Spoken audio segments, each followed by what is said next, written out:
Good evening, Boot Hill broadcast listeners. This is Elissa Schotch jumping on for the girls matchup of the Campbell Lady Camels versus the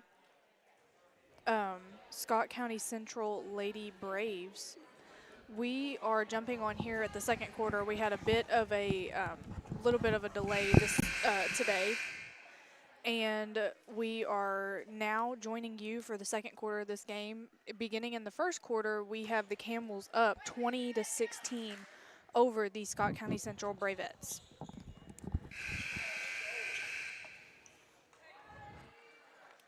All right, jumping back out on the second quarter, we have got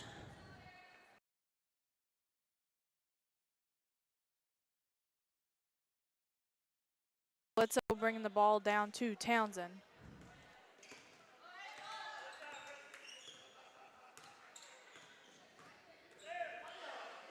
Out to Bledsoe.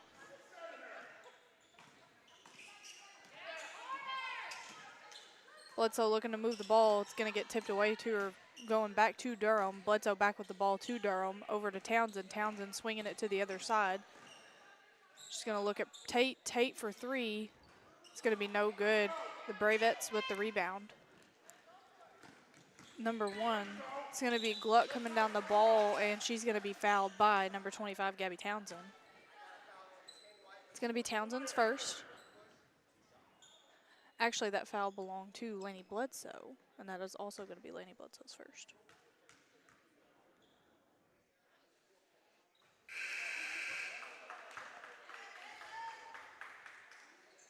Weideman are checking back in for Tate for Campbell.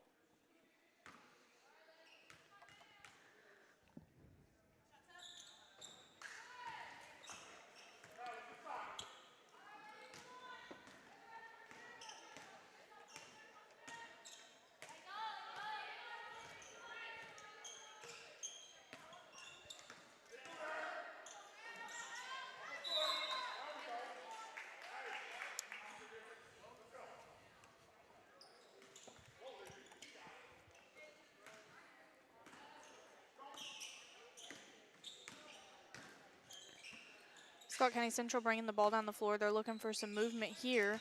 Ball gets over to Purdue.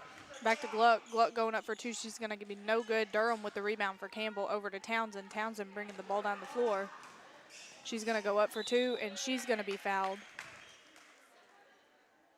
Going to send Gabby Townsend to the line for two, and the foul is going to belong to number 5, Purdue. It's going to be her first.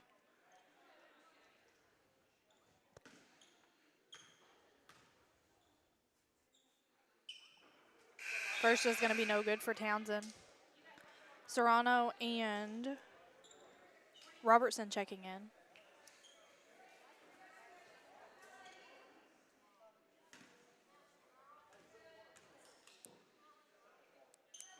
Second shot is going to be good for Gabby Townsend.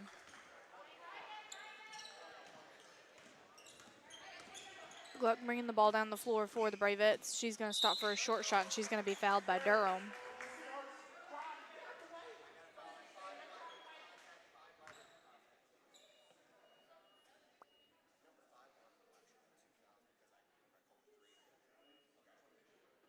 It's going to be Durham's first foul.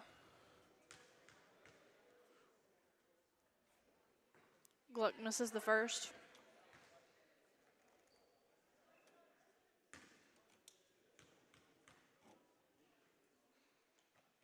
She's going to make the second. Gabby Townsend bringing the ball down the floor for Campbell.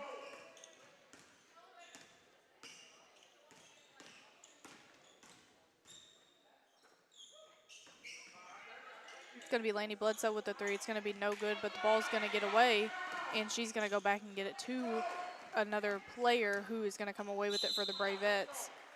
It's going to be Monica Serrano picking up a foul for the Camels. It's going to be her first. 6 minutes, 25 seconds left in the second quarter, and the score is 21 Campbell, 19 Scott County Central. Ball is moved around. Bravettes are going to go up for a short shot, and it's going to be tipped away, and Caitlin Weinenbender is going to come away with it over to Gabby Townsend.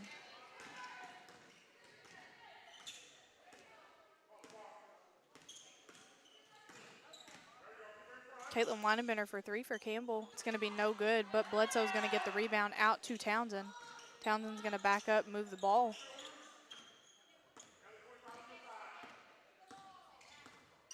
Bledsoe looking for Weinenbender. She's going to get a little bit of a kickball off of Gluck. It's going to be Campbell's ball out of bounds.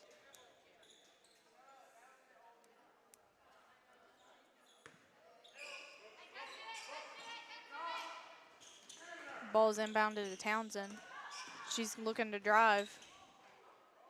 Gets it into Serrano. Serrano's going to go up for 2. It's going to be no good, but she's going to get her own rebound, and she's going to be fouled.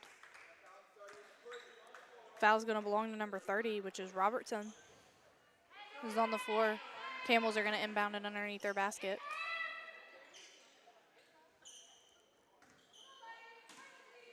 Ball is inbounded to Gabby Townsend, who goes up for 2. Foul's going to be drawn off of Gluck. That's going to be her first. Gabby Townsend on the line for 2.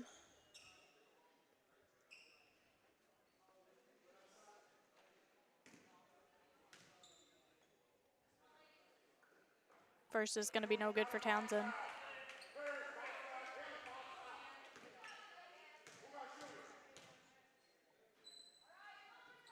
Second's going to be good for Gabby Townsend. Gluck bringing the ball down the floor for the Bravettes. She's going to see Banks. Banks is going to go up for 2. It's going to be no good, and Townsend with the rebound.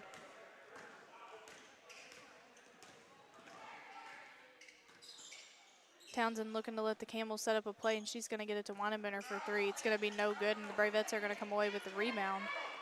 Gluck bringing the ball down the floor. She's going to stop. She's going to swing it around to Banks. Banks is going to drive. She's going to pass, but it's going to be incomplete, and Caitlin Weinenbender is going to get it. Bledsoe bringing the ball down the floor for Campbell. Out to Townsend.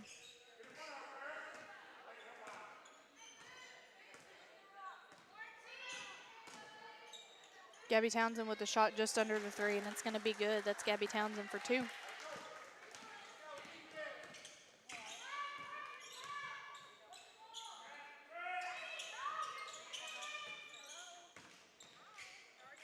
It's going to be a tip, and Holland's going to go up for the shot, and she's going to be fouled by Caitlin Weinenbender.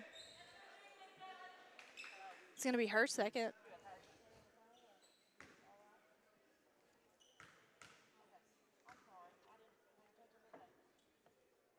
Holland's going to make the first.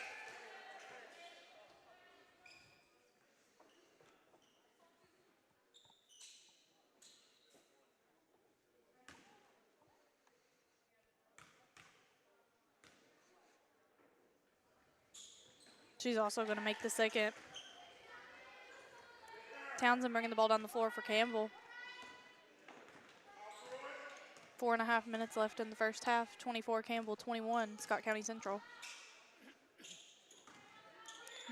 Ball movement under to Gabby Townsend. Ball's going to be tipped away and get back out to Caitlin Weinenbender. Over to Serrano, who's going to drive. The ball's going to be tipped away, and it's going to stay off of Serrano.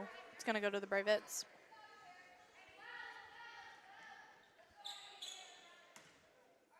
Banks into Gluck.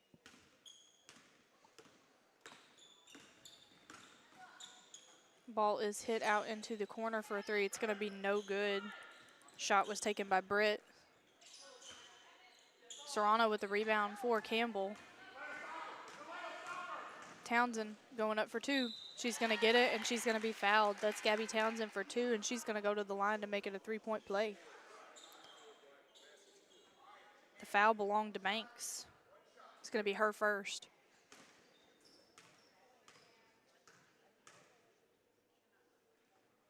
Shot's going to be good for Gabby Townsend.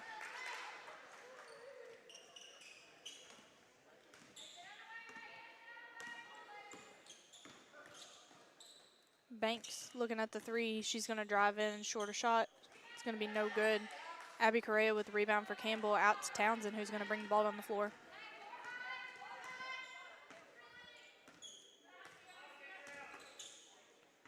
Tate at the 3, back out to Townsend. Townsend who fakes the shot, and she's going to drive, and she's going to go up for a short shot. It's going to be good. That's Gabby Townsend, 2 more. Gluck bringing the ball up the floor for Scott County Central. out to Banks. Banks for the three. It's going to be no good. But Townsend is going to get the rebound. She's going to come away with it.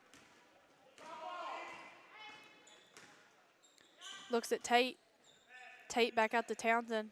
Townsend to Weidemanner, who gets it into Serrano, who gets the ball tipped away from her. And we see Holland bringing the ball down the floor for Scott County Central. And it's going to be no good, but Correa with the rebound out to Weidemanner, who finds Townsend. Gabby Townsend out to Presley Tate. Presley Tate for three. It's going to be no good, but Weidemanner with the rebound to Correa, and that's going to be good. That's Abby Correa with the assist off of Caitlin Weidemanner.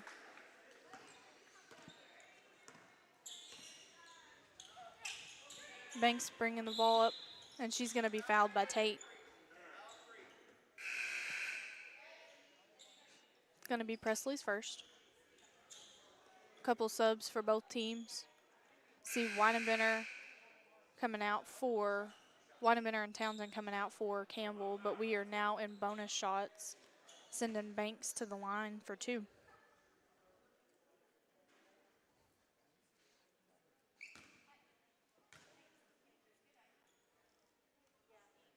First is going to be no good for Banks.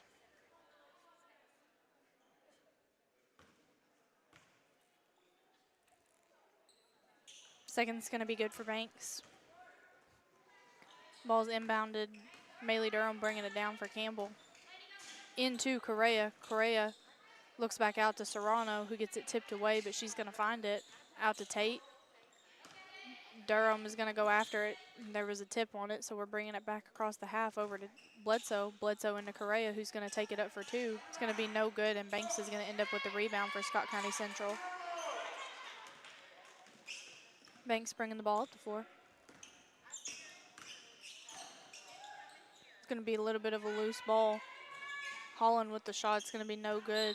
Gluck for the rebound, and it's tipped off of Serrano. Stays with Scott County Central. Cooper checking in for the Camels.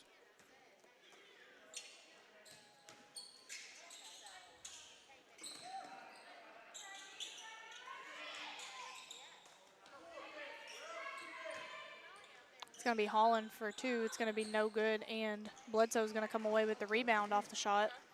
She's going to throw it, and it's going to end up in Scott County Central's hands with Britt. Britt out to Banks.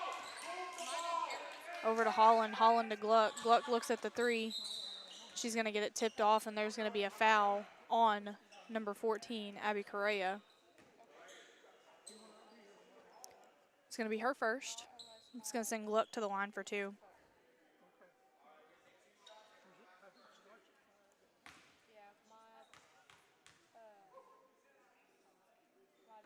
First is going to be good for Gluck.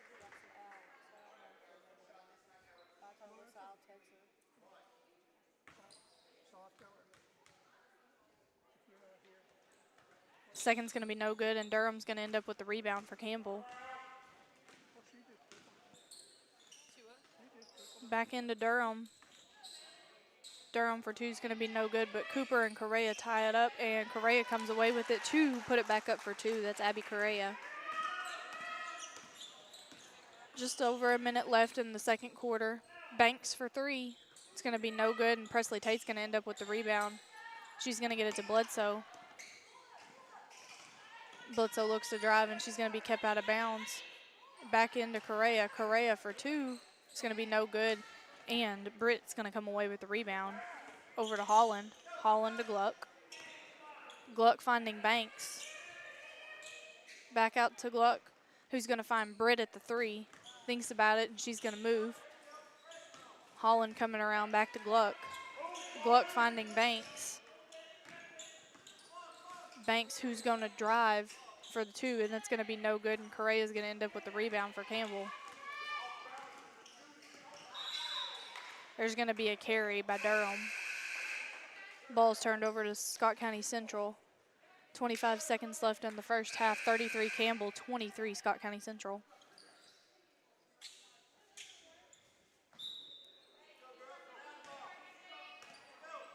Gluck bringing the ball down the floor for Scott County Central. She is going to find Sanders in the corner. Three's going to be no good, but the putback is going to be there. 4-2.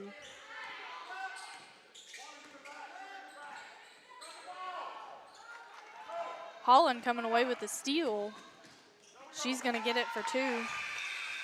That's how we're going to end the first half. 33 Campbell, 27 Scott County Central. We'll be right back with you right after this break.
Well, we're back for the second half of this Campbell Scott County Central Bravettes game.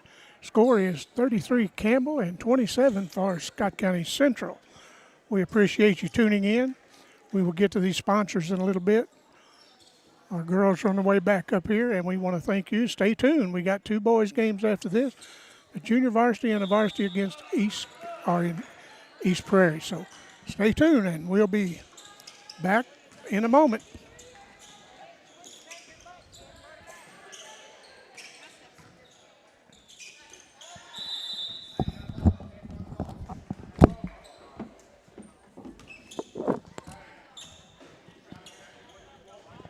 And we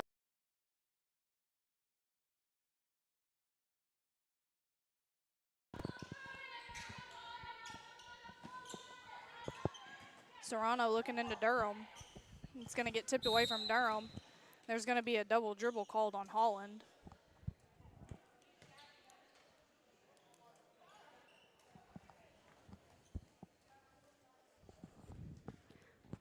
It's going to be Laney Bledsoe bringing the ball out for Campbell. Out to Durham. To Serrano. Back to Bledsoe.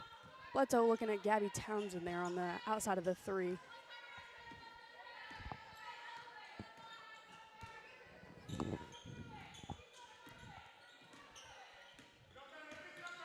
Townsend to Bledsoe. Bledsoe for three. It's going to be good for Bledsoe there. Laney Bledsoe getting in the groove tonight. We've got Gluck bringing the ball down the floor for Scott County Central. Gluck underneath the basket. She's going to look back to Purdue. Purdue's going to end up with a foul called for her. It's going to be called on Gabby Townsend. It's going to be her first, and it's going to send Purdue to the line for two.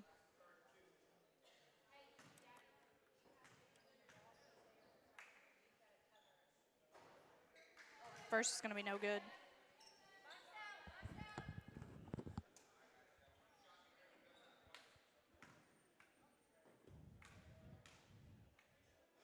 The second here for Purdue is going to be good, though. It's going to be Maylee Durham bringing the ball out under the basket for Campbell. Gabby Townsend bringing the ball down.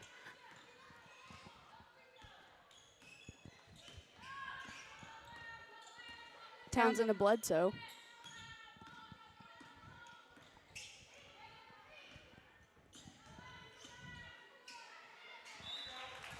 Ball's going to be off of Laney Bledsoe, and it's going to be over to Scott County Central. Purdue inbounding the ball to Gluck. And Gluck bringing the ball up the floor for Scott County Central. Finds Holland. Holland finds Britt. Britt back out to Purdue. Purdue finding Gluck. Back to Purdue. Who's going to find Holland. Who's back to Purdue, and they're looking to swing at the other side. They're going to find Britt. And we are going to find Robertson in the corner for three. The three is going to be good. It's going to be Alexis Robertson. Gabby Townsend bringing the ball down the floor for Campbell here. Looking to find Bledsoe. Bledsoe to Weinbender. Weinbender into Serrano. Serrano's going all the way to the basket for two, and she's going to be fouled. I believe that was Britt for Scott County Central with the foul. It's going to be her second foul. Monica Serrano going to the line for Campbell.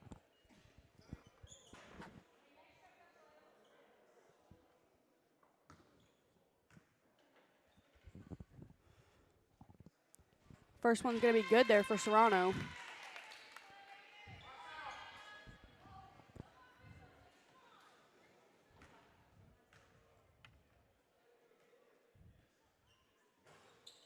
Second's going to be good as well for Serrano. Just under 6 minutes left in the third quarter of this ball game. Going to find Robertson in the corner for three. It's going to be good. It's Alexis Robertson, her second three in the second possession of Scott County Central's in this third quarter. It's going to be a timeout for Campbell. Scores looking at 38, Campbell 34, Scott County Central. We jumped on here just a second ago in a little bit of a rush, but I am Elissa Schatz, and joining me again, I have Addison Schatz to bring you coverage of this ball game. little bit of a rundown for the rest of the week. Following the conclusion of this game, the JV and varsity boys of Campbell will be taking on the JV and varsity boys of East Prairie. Tomorrow night, the Campbell Lady Camels will be taking on the Dexter Lady Bearcats. We will be covering that here at 5 o'clock.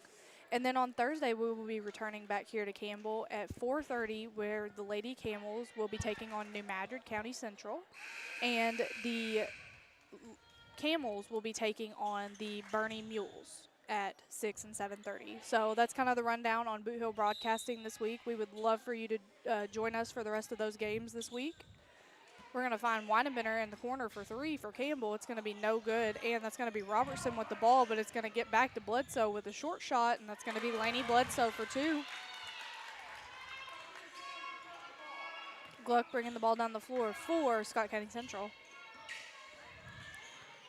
Gluck finds Britt. Britt for 3. It's going to be no good, and Monica Serrano's going to come away with the rebound out to Laney Bledsoe. Bledsoe looking to take it all the way there. Driving that left side of the floor. She's going to find Townsend and move it around. Townsend's going to go up, and she's going to get it. That's Gabby Townsend for 2. Gluck bringing the ball down the floor. She's going to go up for 2, and it's going to be no good, but Serrano with the rebound out to Townsend.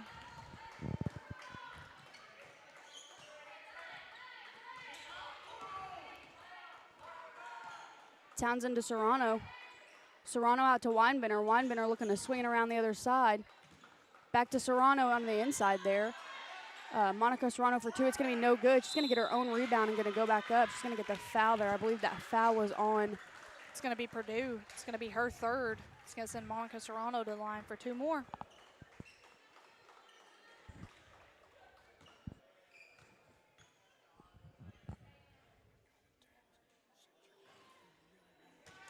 Going to be no good on the first shot for Serrano.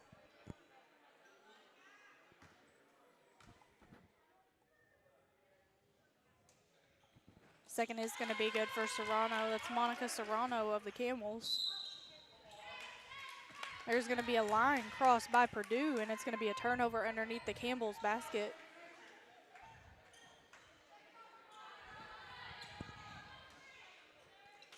Bledsoe taking the ball out. She's looking for Weinbender out on the 3 there. 3's going to be no good for Weinbender. Purdue's going to come away with the rebound for Scott County Central. Durham looked to get a tip on it, but Purdue came away strong with it. Over to Holland. Holland to Robertson for 3. It's going to be no good, but Townsend with the rebound.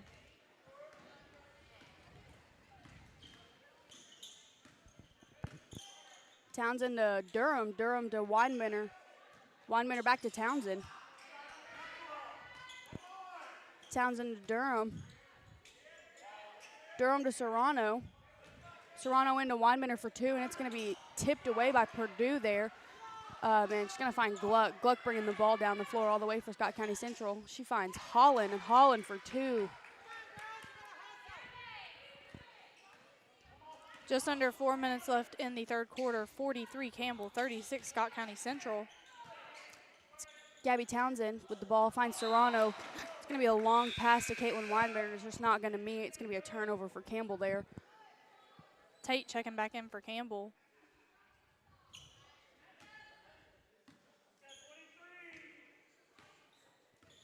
It's going to be Gluck bringing the ball down the floor for Scott County Central. She finds Holland under the basket. Holland for 2. It's going to be no good, and Maylee Durham is going to come away with the rebound.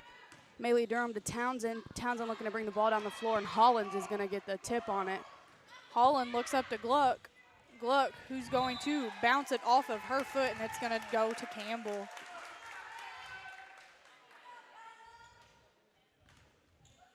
Durham to Bledsoe. Bledsoe bringing the ball down the floor for Campbell.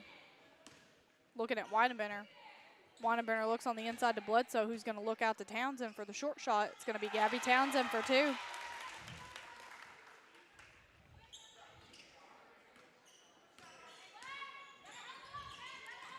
That's Gluck bringing the ball down the floor for Scott County Central, and she's going to take it all the way for 2.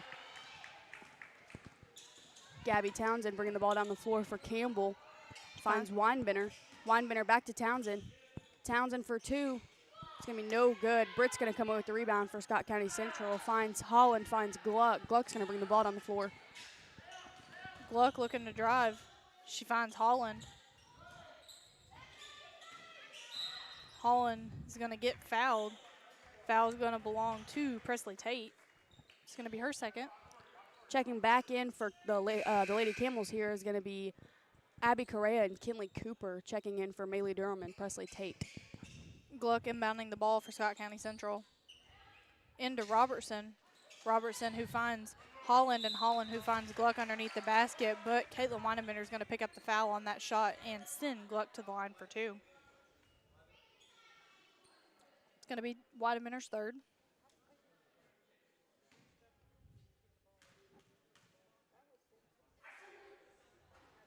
First is going to be no good for Gluck.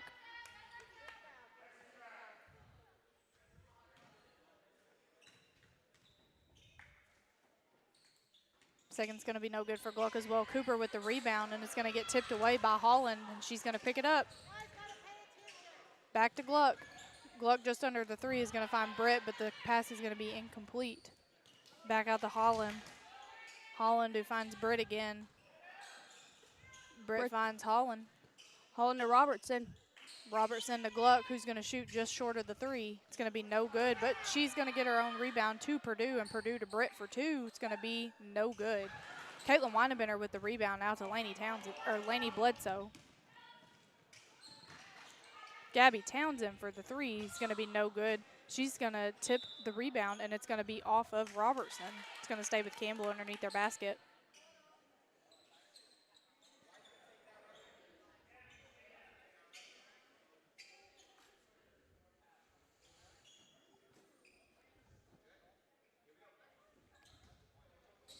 Inbounded to Correa, who goes up for 2. It's going to be no good, and the ball's going to get to Caitlin Weinebender. Gluck's going to try to meet her to get the ball, but it's going to be no good on her part. Going to find Laney Bledsoe at the 3. Over to Kinley Cooper underneath, and to Abby Correa at the basket for 2. It's Abby Correa. It's going to be Gluck bringing the ball down the floor for Scott County Central. She's looking to take it all the way. She finds Britt out at the 3. It's going to be Britt for 3. It's going to be no good. Abby Correa is going to come away with the rebound there. Abby Correa, Britt meets the pass, and she's going to get it to Gluck, who is going to go up for 2. It's going to be no good, but Laney Bledsoe with the tip. Out to Townsend. Townsend bringing the ball down the floor. It's going to be tipped off of Gluck. It's going to stay with Townsend.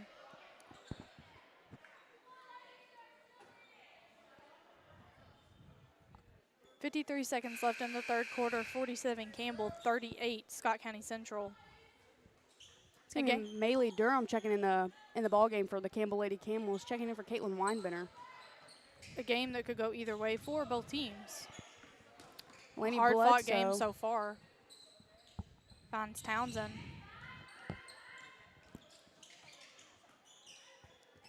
Finds Abby Correa.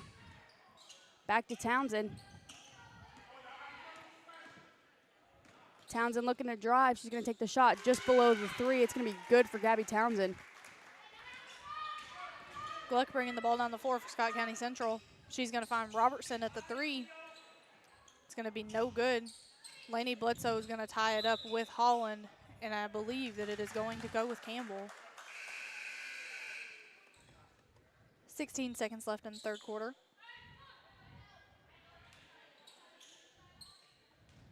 It's going to be inbounded to Townsend, who's going to take it for Campbell. Townsend looking to run the last few seconds off the clock.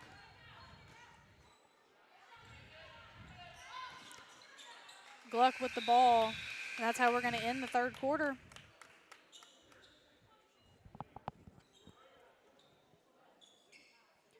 Both teams playing a really well-rounded game here. 11-point ball game, but there has just been absolute hustle from both ends and both teams.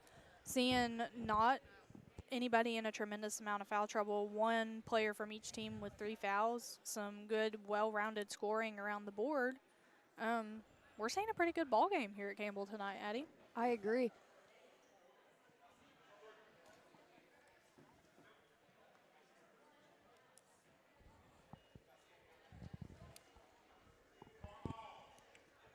We won't tell them yet, but if anybody happens to tune in tomorrow night, we will be doing a little bit of a birthday coverage for one of our co-owners, Mr. Tommy Jacobs. He doesn't know it yet. Nobody tell him. But we'll be sure to thank him for everything. And jump on our Facebook tomorrow. We'll have something put on there for him. And then here in a couple weeks, we will probably be doing the same for Terry. So join us over the next couple of weeks as we round out basketball season for the 2025-2026 season. We will be ending our coverage at Holcomb for the district tournament. It's going to be a foul picked up on Abby Correa. It's going to be her second. That's Gluck looking at Robertson on the inbound for 2. It's going to be no good, but Gluck's going to get the rebound over to Britt. We'll call it a pass. We won't call it a shot.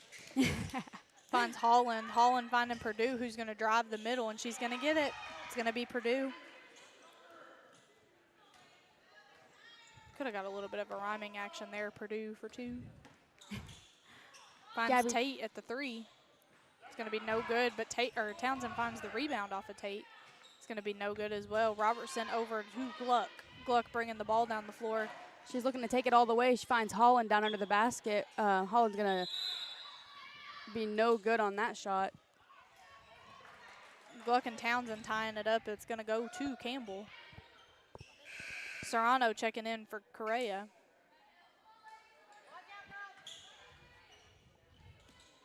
Townsend is going to bring the ball down the floor for Campbell. She's going to be teamed. Tate's going to get the ball. Back to Townsend. Applying some ball pressure here. Townsend to Serrano. Shot's going to be no good, and the ball is going to be tipped out of bounds by Gluck, trying to get it to Purdue, but she's going to be on the line whenever she touches it. Some heavy ball pressure here from Scott County Central to Campbell's ball handlers. Yeah, I'm seeing a lot of trapping movement. Gluck with the touch on the ball. It's going to stay underneath Campbell's basket.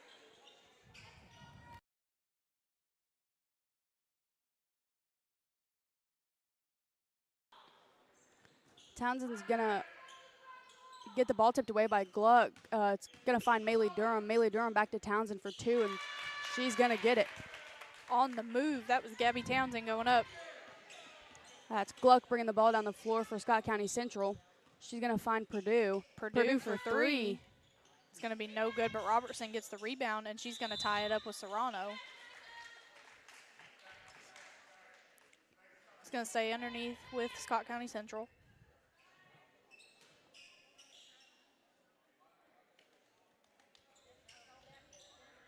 Out to Robertson. Robertson for 3. It's going to be no good, but Britt gets the rebound underneath the basket. Purdue looks to drive, and she's going to be fouled by Monica Serrano. It's going to be her second. It's going to be Scott County Central's ball under their own basket. Gluck taking the ball out. She finds Britt at the 3, just below the 3. It's going to be no good. But Holland with the rebound. She's going to tie it up with Serrano. It's going to go to Campbell.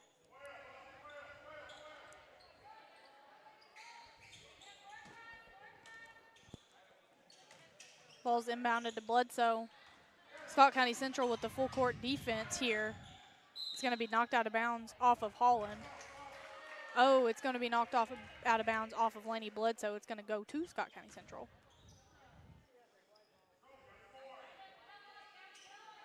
It's going to be Gluck bringing the ball down the floor there for Scott County Central. She finds Purdue. Purdue looking to drive. She's going to take it all the way for 2. And she's going to get it. That's going to be an and 1. She's going to go to the line to try to make it a 3-point shot. That foul was on Laney Bledsoe. It's going to be her second. Her second. Team third of the quarter.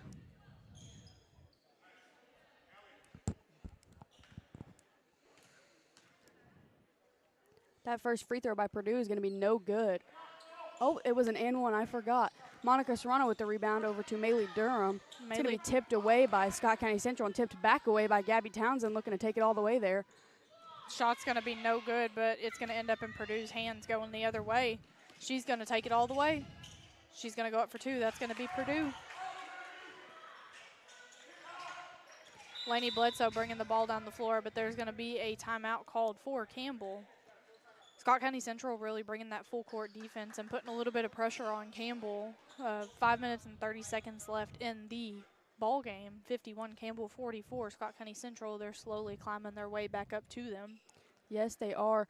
Like you said earlier, this could be a ball game that goes either way, and that full court defense by Scott County Central is really proving that. Absolutely, they're running a full court defense, but I'm also seeing a half court man-to-man, pretty much just staying on Gabby Townsend, who is the lead scorer for Campbell thus far in the ball game.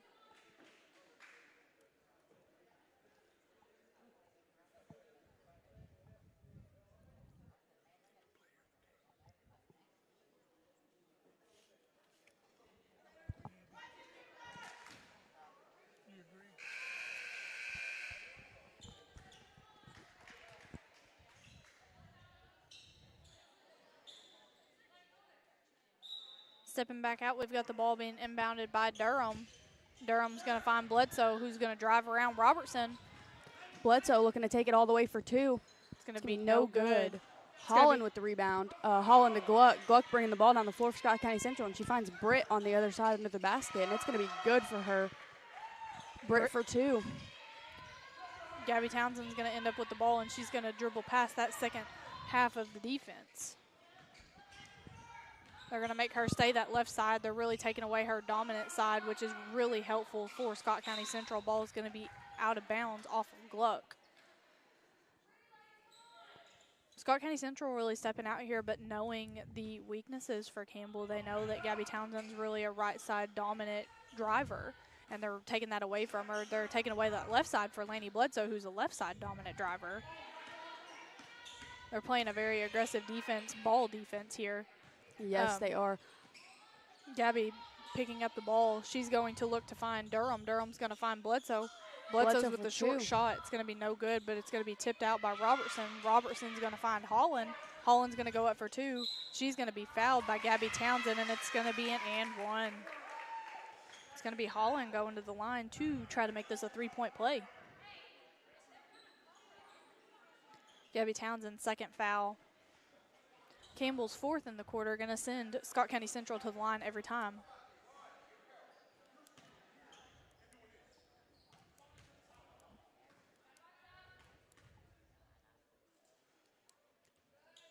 Free throw for Holland is going to be no good. Maylee Durham with the rebound. Over to Townsend. Townsend, who's looking to get back to that right side, but they're going to cut her off, and she's going to get past them. She's going to find Bledsoe. Bledsoe's going to find Tate. Tate's going to shoot just under the three. It's going to be no good, but it ends up in Serrano's hands. It's going to be no good. And Durham's going to go back up for the final shot that's going to send her to the line for two. The foul's going to be on number 20. That is Purdue. No, we don't have a number 20. We have 0, and we got a 23. They gave it to 23, so that would be Robertson. It's going to be her third. Durham's first one is going to be good. It's Maylee Durham.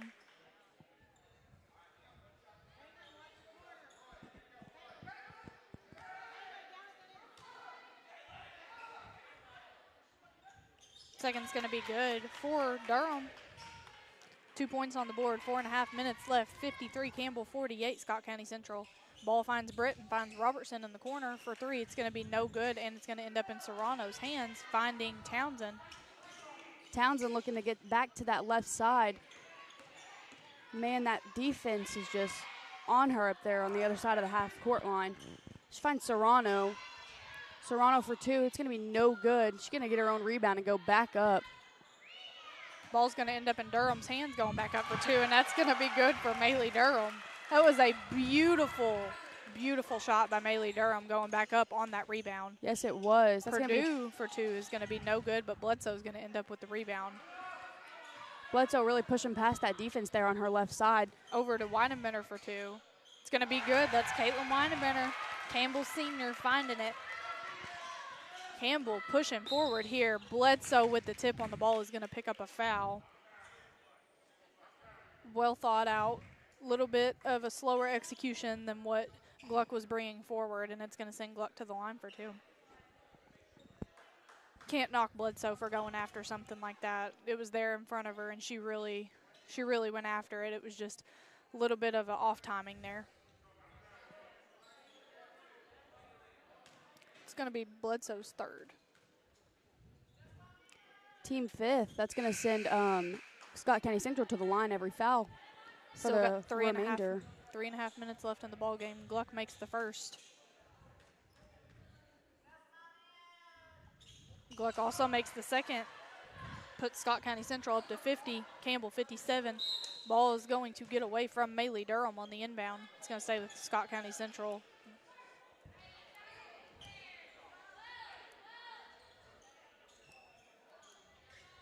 Campbell falling back into a 1-2-2 defense.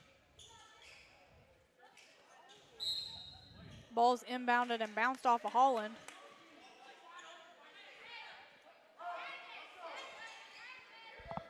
Durham inbounding the ball, sidelines. He's going to find Serrano. Serrano's going to find Townsend, who's going to break that press. And Townsend up for two. It's going to be no good, and Banks with the rebound. Banks is going to find Gluck cross court.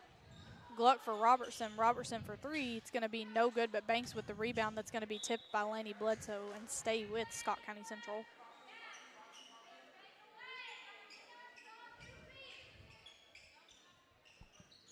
Ball's inbounded, and Gluck is going to go up for the shot and be fouled. Foul's going to belong to Monica Serrano. It's going to be her third, sending Gluck to the line for two more.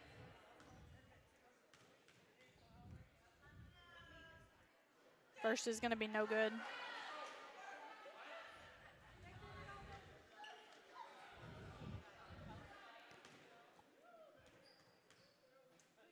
Second free throw for Gluck is going to be good, though. Monica Serrano is going to take the ball out for Campbell. She's going to find Townsend. There's going to be a foul called off of Purdue. It's going to be Purdue's fourth. Ball being inbounded by Maylee Durham. Finding Bledsoe, who's going to bring it down the floor. Banks running out of her shoe. Shot's going to be no good, and it's going to get back to Maylee Durham at the three. Finding Bledsoe. Bledsoe finding Townsend. Townsend looking to drive. Pulls it back out. She finds Maylee Durham. Durham to Bledsoe. Bledsoe to Weinbender. Weinbender looking in. She finds Bledsoe, who's on the move. It's going to be tipped out off of Banks. It's going to stay with Campbell. Oh, we had a little bit of a ref switch. It was off of Bledsoe.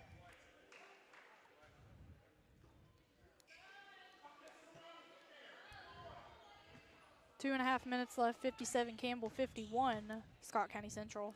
Ball finds Purdue. Purdue finds Gluck, who's Finds Holland. Going to be tipped off of. The shot's going to be no good by Holland. They're going to tie it up underneath the basket. It's going to stay with Scott County Central. Britt checking back in for Banks.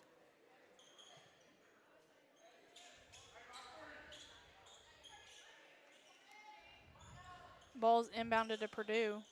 Purdue looking to drive. Going to find Holland for two. That's going to be good.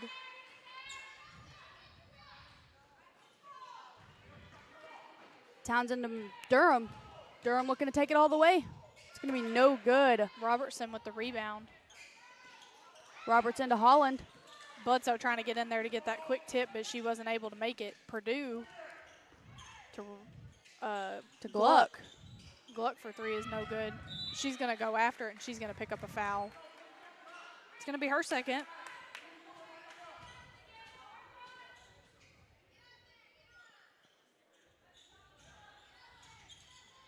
Over to Laney Bledsoe, who's going to beat Purdue. Finds Durham. Durham finds Townsend at the three. Back out Finds to Durham. To Serrano. Serrano up for two. It's going to be good. That's Monica Serrano. Gluck bringing the ball down the floor for Scott County Central. Minute and a half left. Shot's going to be no good. There's going to be a timeout called for Campbell. Minute and a half left, 59. Campbell, 53. Scott County Central.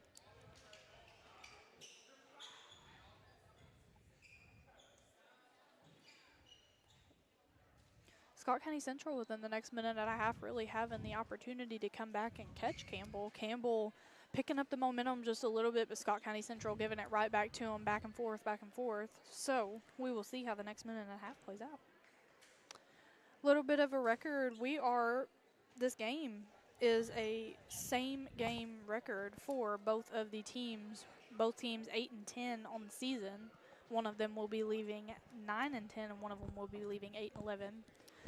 The Scott County Central Bravettes are Class 1 District 1, and they are the host, and Campbell is Class 2 District 1, and they are also the host for the district tournament here in just a couple of weeks that will be kicking off. If you're just now joining us, we will be covering the Class 2 District 1 tournament at Holcomb here in just a couple of weeks. It's going to be Maylee Durham taking the ball out. Looking to find Gabby Townsend, but that full court press is just... Holland staying up with Townsend. She's not letting that ball get far. She is up, and she is making Gabby Townsend work for that. Who's going to find Gluck? Gluck with the fallback. There's going to be no good on the shot, but Banks is going to come away with it, and Townsend's going to look for the tip. Who's going to get it is Serrano. Loose ball on the floor, and Serrano came away with it. Right at a minute left in the ball game. Holland playing close on Townsend. Looking to run some timeout is Campbell.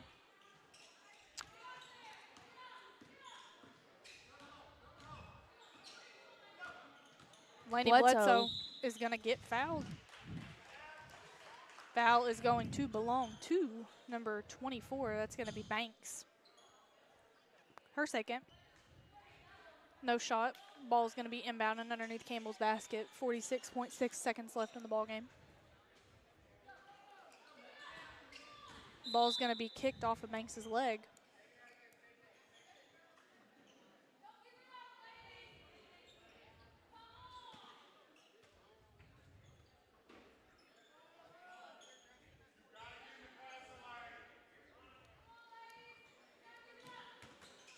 Ball's going to be tipped out off of Gluck. It's going to stay underneath Campbell's basket.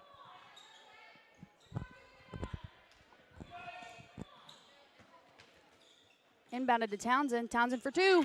Townsend over her back shot. It was beautiful. 61 Campbell, 53 Scott County Central. Holland going up for two is going to be fouled by Serrano. It's going to be Serrano's fourth and send Holland to the line for two.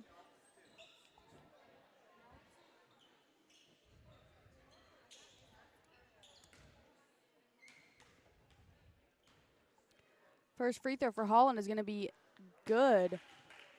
Bounced around a little bit there on the shot.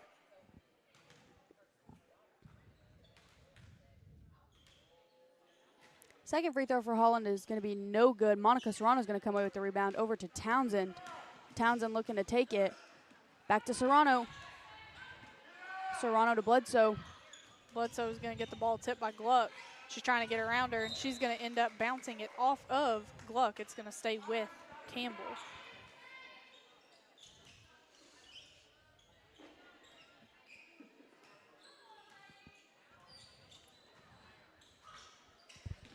Ball is inbounded to Gabby Townsend, and it's going to be knocked out of bounds by Holland.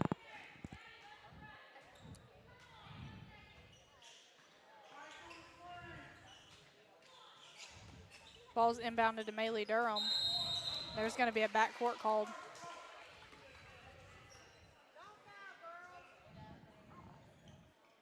Banks taking the ball out for Scott County Central. 19 seconds left in the ball game. Back to Banks. Banks to Purdue. Purdue looking to drive.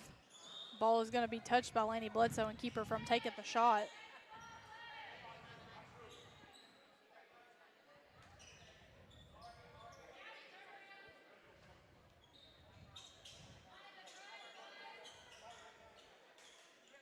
Gluck inbounding to Purdue. Purdue for three. It's going to be no good, and it's going to be Laney Bledsoe who ends up with it in her hands. She's going to drive. She's going to tie it up with Banks, and it's going to stay with Campbell. 3 seconds left on the clock.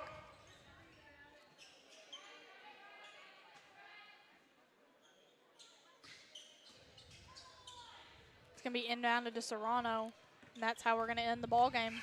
61 Campbell, 54 Scott County Central. Just a second, let me give you a little bit of a score rundown. We had Banks, 1 point. We had Britt with 7 points. Gluck had 12 points. Holland chipping in 13. Purdue chipped in 7. And Robertson contributed 12, all of which were threes for Scott County Central. Her points on the board were threes. Looking over on Campbell, we had Durham, who chipped in 7. Bledsoe had 10. Weinebender had 2. Correa had 8. Serrano had 7.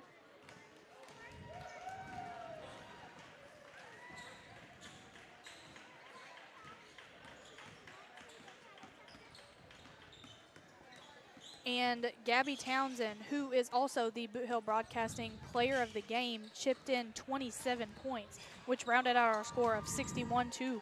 We're going to take a short break here on Boot Hill Broadcasting, and we will be joining you with the coverage of the JV Campbell Camels versus the East Prairie. What are they? East Prairie. Well, I will join you in a bit whenever I find out what their mascot is. Eagles. Eagles. East Yep. Prairie Eagles. Man, I did not remember that. But we are going to join you here in just about 10 minutes with the matchup of the JV Camels and Eagles. So we will be back.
All right, Boot Hill Broadcast listeners, I am Elissa Schatz, and joining me, I have the first ever Boot Hill Broadcast player of the game, and it is Gabby Townsend of the Campbell Lady Camels.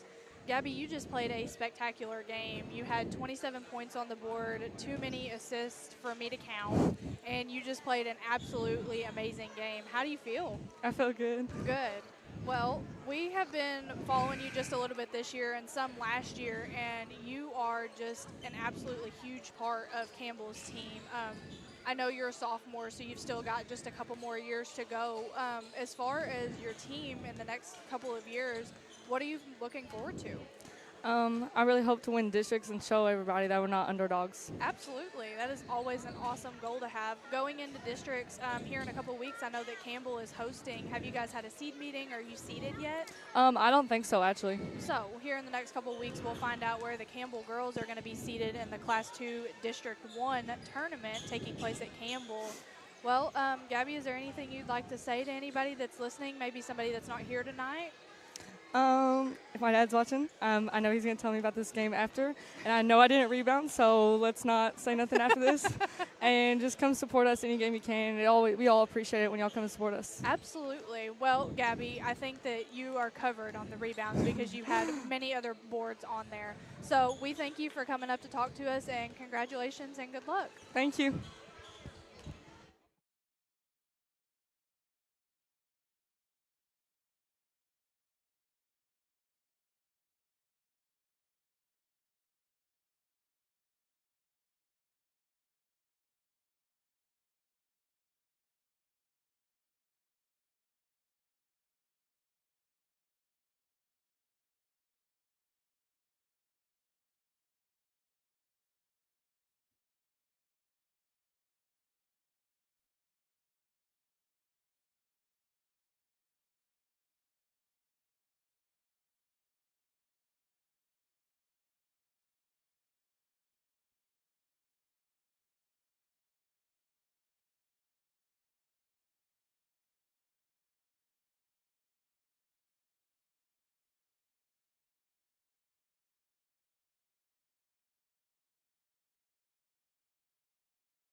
And we are back, Boot Hill Broadcast listeners. It's Elissa here. Joining me is Tommy, and we are about to begin the JV matchup between the Campbell Camels and the East Prairie Eagles. Coming out here in just a second, we have got the starting lineups for both teams. This is the first of the two boys matchups that we are going to have, and the second of the three that we are covering here on Boot Hill Broadcasting tonight. Something else at halftime of this game, we're going to have the elementary cheerleaders do a routine.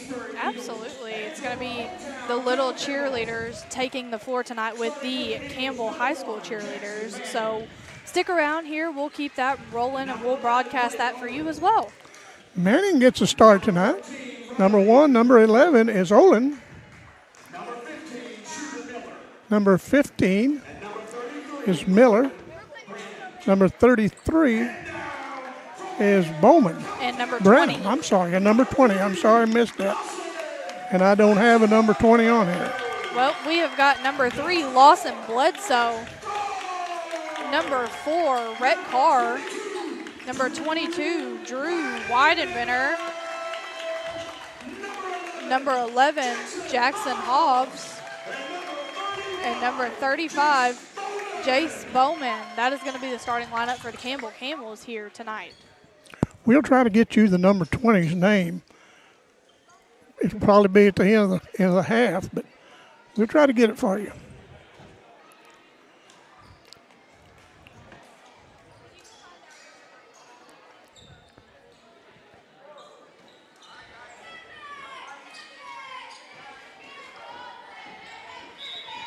And we are off. The tip is going to go to it's going to be tipped out of bounds, and it's going to be off of Rhett Carr, so it's going to go to the East Prairie Eagles.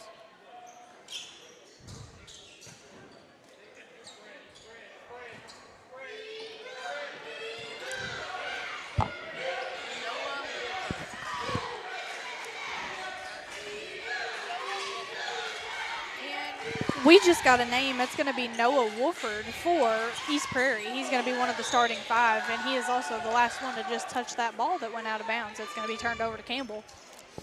Campbell's kind of been a dry spell for a while. I was talking to Coach before the game. He said it's been 28 days since they won a game. That is quite a spell when your season's only 4 months. Yeah, that's right. Campbell moves the ball around and kick it over to number 11. That is Hobbs. Hobbs is between the circles. Now kick it to Weidenbender. When Weidenbender tries to drive. Shot put up. Looks good from here. No good. Rebound by the Camels. Number 35. What a nice move. It's going to be Jace Bowman for the Campbells, putting the first 2 points on the board. Jace did a good job that time, didn't he? Absolutely. It was beautiful. Campbell playing more of a zone defense today. Not letting the Eagles have that 3, but definitely giving them some room. 3's going to be no good. Wolford with the rebound.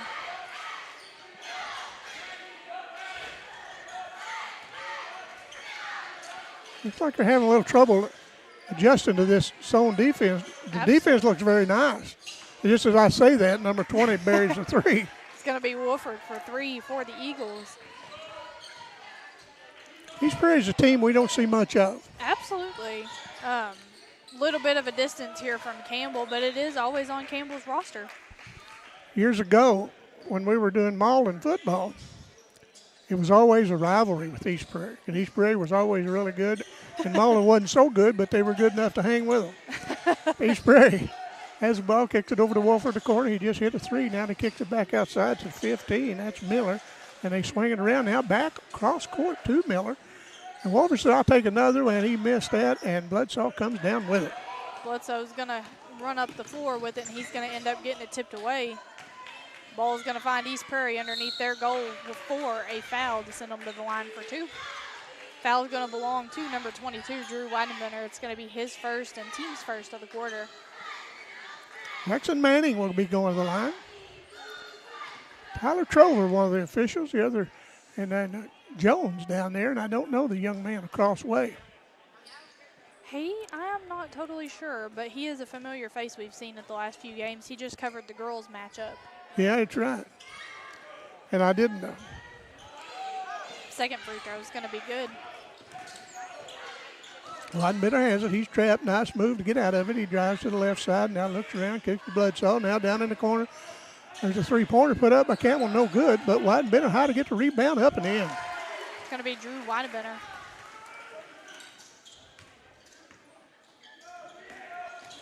East Prairie has it. They have it top. I don't know really what zone this is, if this is a 1-2-2 or a, but you know, they're scattered out it. No. Yeah, they're not staying in it long enough for you to see it. And that's the truth. Rebound by East Prairie up, no good. Comes back down to number 11. He drives, shoots a little teardrop, no good. Knocked out of there, and Campbell comes away with it. Jackson Hobbs with the recovery over to Drew Weidenbender, who's going to knock it out of bounds going towards Rick Carr. That was really smart by Rick Carr to stay out of the way and let that thing go out of bounds. Absolutely, it was. Weidenbender has it. They'd like to run him over here into a trap, so what in that 1-2-2 that East Prairie's playing. Mm-hmm. They're trying to see it. They're not getting it complete, and he's getting around it. Shot by Bledsoe's no good, but the one by Bowman is. It's going to be Jace Bowman for 2. He got 4 points on the night. He got 4 of the 6 for Campbell. Bowman a big contributor for Campbell. Saw him a little bit last week in the conference tournament. The boys played Hayti, who was just an absolutely stellar JV team, but Bowman playing a big part for Campbell in the big part of their defense and the offense that they got. You're exactly right. They did play hard, even though they were outmanned and everything else. And Hayti will just run you to death. Absolutely, they will. They have so much athleticism packed into their players. It is really hard to compete with a Hayti team, but those boys showed up and they did their best. They sure did. And speaking of Hayti, they're at Bernie tonight. That'll be a good one. Absolutely. We'll try to get a little bit of a score catch-up for that. Foul's going to belong to 42 for East Prairie. It's going to be his first, and it's going to send Jace Bowman to the line for Campbell. Bowman's looking for his 5th point. Try to extend that Campbell lead up and no good. That's all right because he's going to get another one.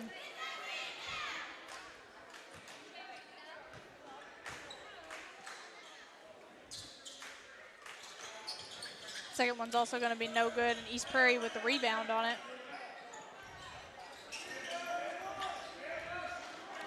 East Prairie brings it down. Campbell playing a really good defense. Not really sure what it is, but it's working. I believe that it is a 2-1-2. That's what I think it is.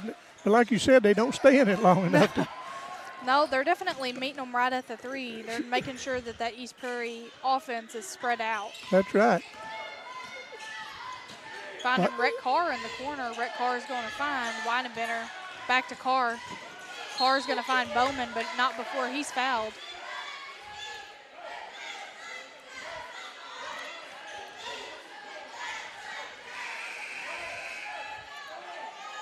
It'll be Campbell's ball to inbound.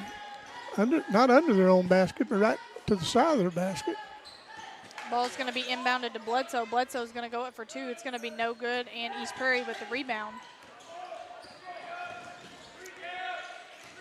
Number 20 has it, top of the key. That is Wolford. Now back to Wolford. Almost slipped. Good defense by Campbell to shut him off. He wants to drive, but can't get by that Campbell defense. Oh, he finds a man wide open under, but Campbell closes on him quick. But we're going to have a foul. It's going to belong to Rhett Carr. It's going to be his first.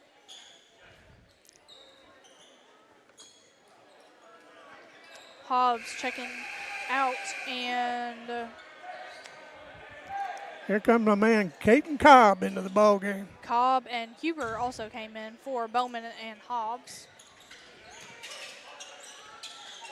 Manning has it, kicks it over to number 10, Hutchison.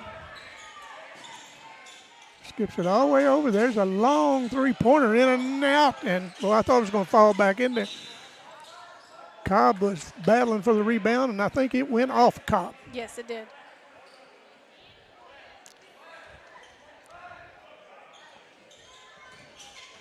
Ball's inbounded to Wolford.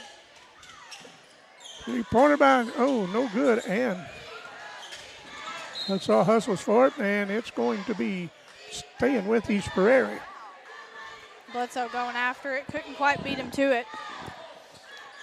Tyler Trover has been chosen as the official for the Final Four this year. Oh. That's quite an honor. He is going to have a heck of a time. Oh, yes. Final Four is a pleasure to be at. Probably not as much of a pleasure for him as he's going to be the one calling it, but he will get to see the games firsthand. You know, the officiating in this area, we've had several make it up there to the state, be nominated for state, and they never let you down. No, they do not. Very good set of officials. Let's all drive. Oh, He's going to pick up a charge. Sure is. That guy stood his ground. I believe not too long ago we saw a referee from our area, Kevin Lawrence, be recognized for 25 years of refereeing. Mm-hmm. Our immediate area from Gideon, I believe he's the most recent one we've seen get. I didn't see who made that. I think that was number 42. That's who we're going to say it is. I believe it was. I believe he's the most recent referee that we've seen be honored by the Misha Final Four. One of the things that always worked out well when Dontre Jenkins was he's the high school coach at New Madrid County Central. Mm-hmm. When he was up there for his second state championship, his dad was there recognized for his 25 years of officiating. What a sweet Big Donnie memory. Jenkins. Yeah, that's sweet. Drew Weidenbender for 3 is going to be no good, but Cobb's going to get away with the rebound for Campbell. Cobb got him. He knocked him out of his shoe. It's going to be a shot up and good by Weidenbender. Send him to the line, try to make this a 3-point play. That foul is on number 10. His first, Hutchison. Must be something in the air tonight. We saw a couple girls run out of their shoes in the last game as well. Yeah, we did. And that was a good interview you had with Gabby Townsend. Absolutely. She deserved her recognition tonight.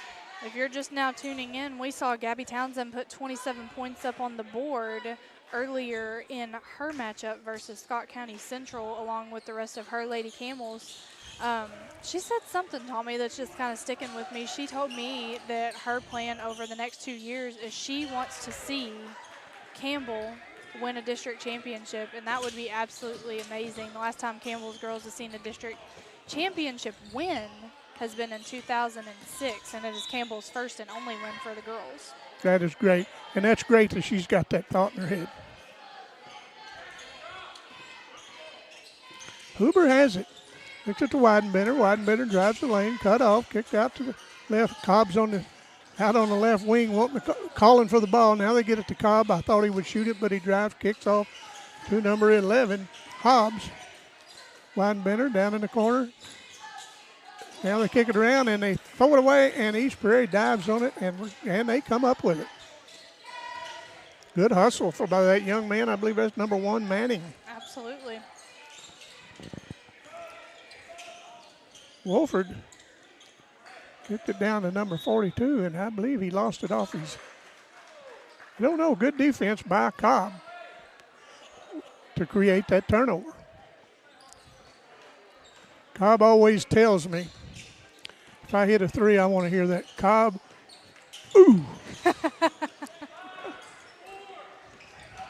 Bowman meeting the defense. Oh, Cobb is going to pick up a foul. And that's not unusual. Cobb plays very aggressive. I'm trying to be nice, Kate. That's just his first. So he's done pretty well. He's been in a while. There's a shot put up at the buzzer, going to be no good. That'll bring us to the end of 1. East Prairie 9. Virginia Camels 8. We'll be right back.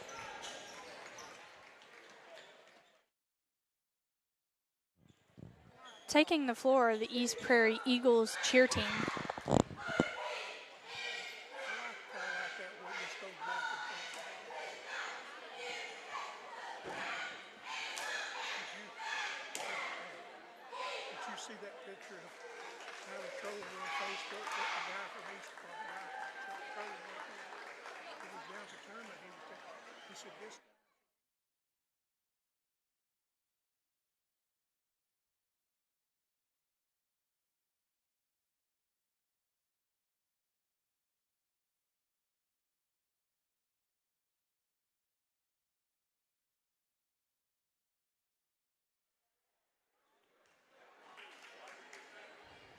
And we are back. We're coming out for the second quarter of the matchup with the JV Camels and the JV Eagles.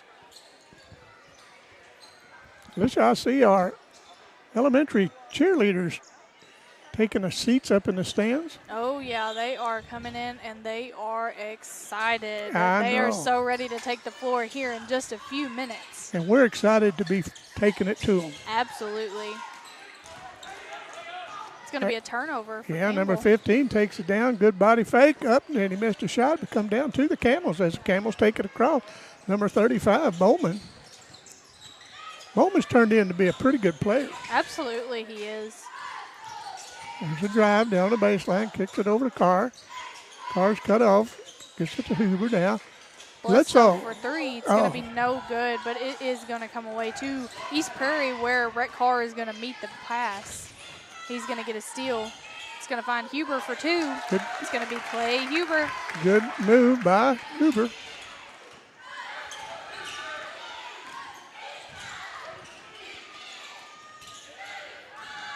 Found in the corner. It's going to get tipped away, and Jackson Hobbs is going to come away with it for Campbell. Going to find Huber at the 3. It's going to be no good. It's going to end up in Jace Bowman's hands for 2, though. That is Campbell taking the lead, 12-9. Just under 6 minutes left in the second quarter. Just going to be a tip off of Huber's hand into Hobbs. Bledsoe bringing it down the floor. That's all. Oh, he got it blocked. It's going to end up in East Prairie's hands. Nice ball movement. Absolutely. That was a beautiful pass. Manning got the bucket. That's his first 2 points of the night. Yep. Going to find Hobbs over on the 3. Thinks about it. He's going to look at Bledsoe. Bledsoe's going to find Carr, who is going to drive for that short 2. It's going to be no good.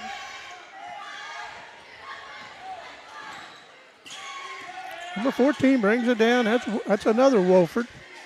That is Riley Wolford, number 14. Number 20 is Noah Wolford. Nice side step, but not any good. And here comes Carr the other way.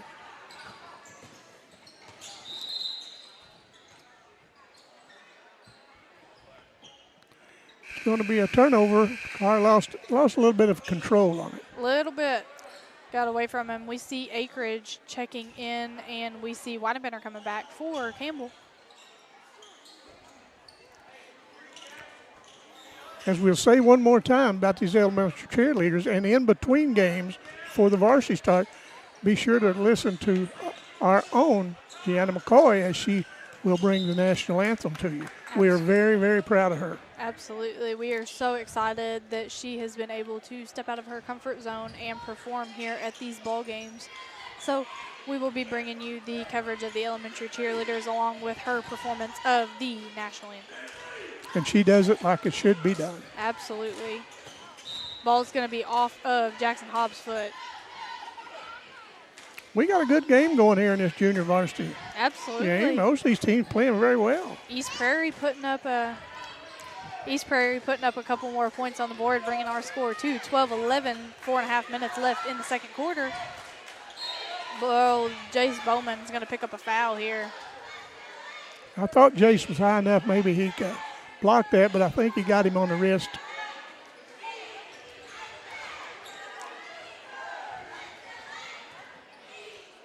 Number 33 will be going to the line. That's Branham. First shot, no good.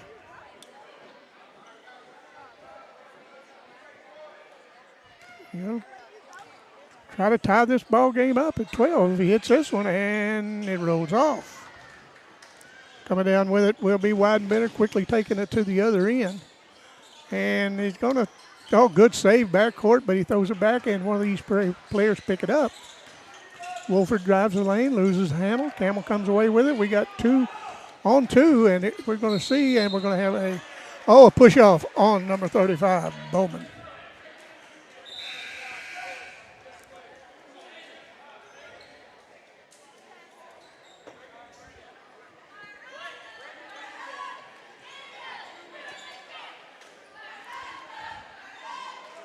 Wolford inbounds, gets it to Hutchison. Hutchison brings across the timeline. Nice move inside. Oh, good defense by Cobb. East Prairie puts it up, no good. And here comes the Camels with it. Number 2, Nolasco.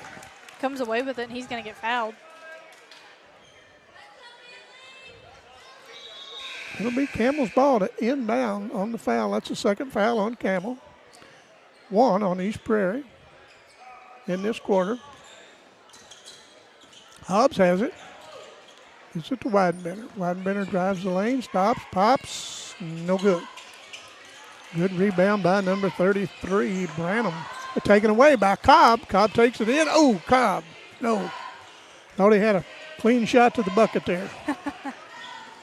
Here comes East Prairie. It's going to be a Wolford for 2, number 14.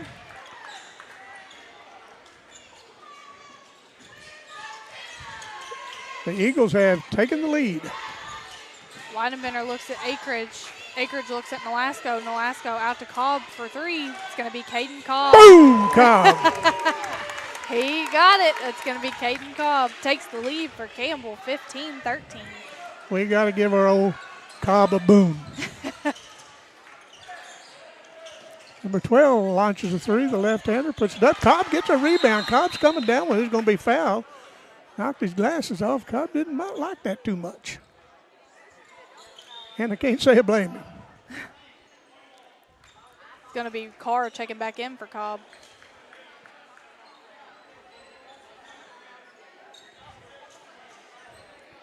I can hear Cobb now. Right when I was hot, he took me out.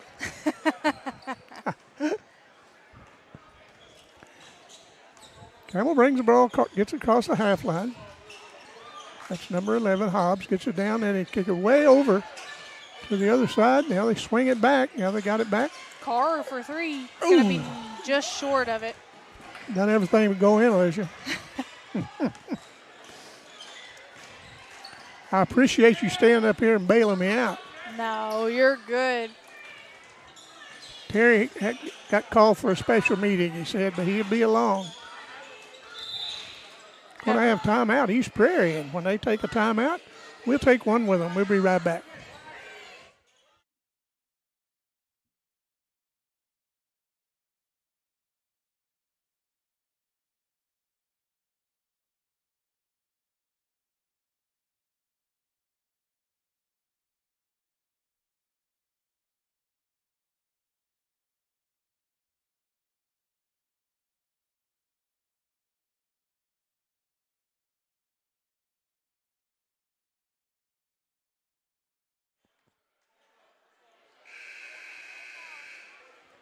And we are back. Just over 2 minutes left in the first half of the ball game. We got 15 Campbell, 13 East Prairie. This is a nice game.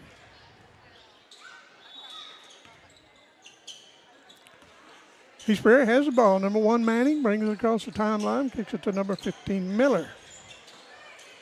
Now back out to Miller again, swings it over to Manning, and now they go down in the deep corner, and they're going to throw it away. No. Acreage goes after it. It's Sure going to go did. just under him. Good hustle, and ball on the floor, and going to be Widebetter, I think, touched it on the line. That's good hustle by Drew Widebetter. Absolutely it was.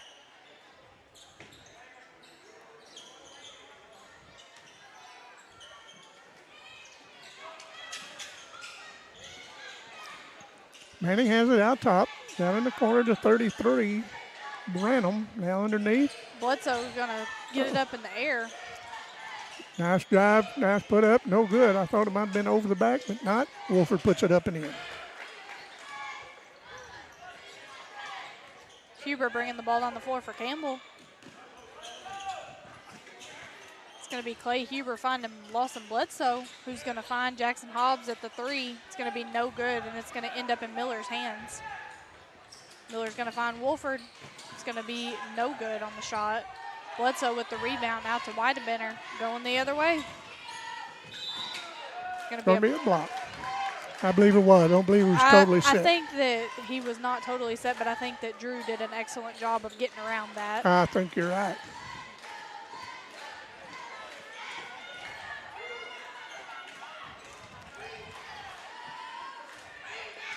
Drew Weidenbender going to the line for Campbell. We are a minute left in the first half of the ball game, and we are 15-15. First is going to be no good for Drew.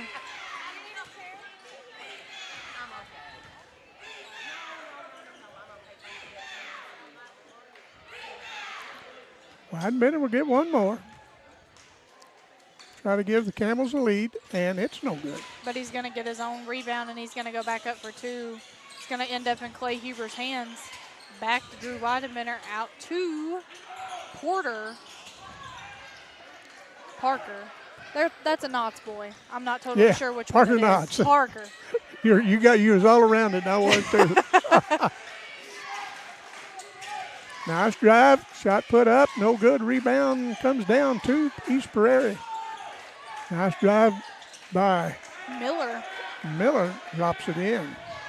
They take a 2-point lead with 30 seconds to go. And they're going to get a tip. It's going to be Wolford with the steal. 2-on-1. Shot put up. Blocked by Weidenbender. Bledsoe with the rebound. It's going to be Lawson Bledsoe looking at Drew Weidenbender at the 3. He's going to not get it, but Bledsoe's going to go back up for 2 and get that one. It's going to tie the ball game back up with 13 seconds left. We'll see if East Prairie get any kind of shot. They don't have two. We're down to 6 seconds. Campbell, really tough defense playing here. Wolford for 3 is going to be no good, and that's how we're going to end the first half. JV matchup of the Camels and the East Prairie Eagles is going to end 17-17 for the first half. The Campbell Elementary cheerleaders are about to take the floor for their performance, so we're going to turn it over and let them cover it. You betcha.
That was the Campbell Elementary cheerleaders taking the floor for their performance.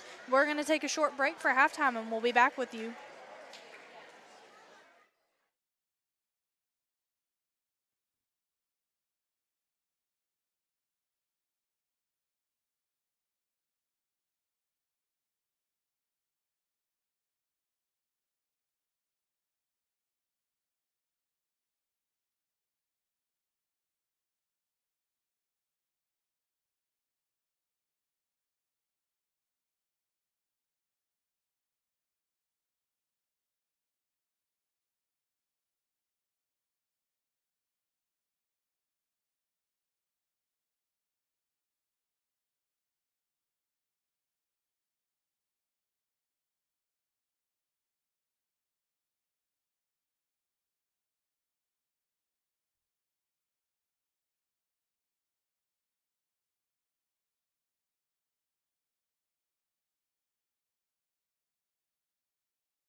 Well, we're about ready for second half action. There's 50 seconds to go before we start this contest. Again, it's just all tied up, so we're starting all over. Been a real good junior varsity game.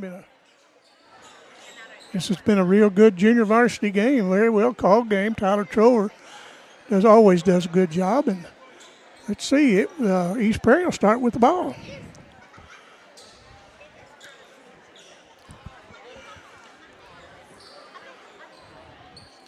We're ready, and they hand it to number 15, Miller, as he kicks it in to Manning. As Manning crosses the timeline, kicks it over to Wolford. Wolford puts it on the floor, drives, cut off. Good defense, Campbell.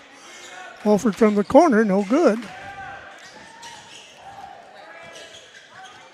Number 11 gets the ball, drives, rolls out, gets his own rebound, puts it up and in. That is Olin.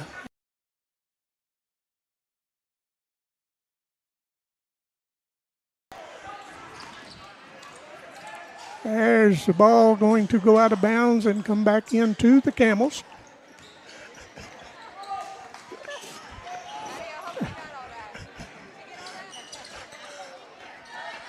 I'm joined by my partner, Liz, which she really done a good acrobatics when she got in here. Hey, I am clumsy and there is cords everywhere. I know. I am trying to step around them for the broadcasting community. So if anybody in Campbell's gym is going back and watching this and you saw me in person, no, you didn't. Oh, I wouldn't laugh if you found. Not till I found out you were all right. Well, the ball is going to belong to the Camels as Weidenbender steps out to inbound. He gets it in to Hobbs.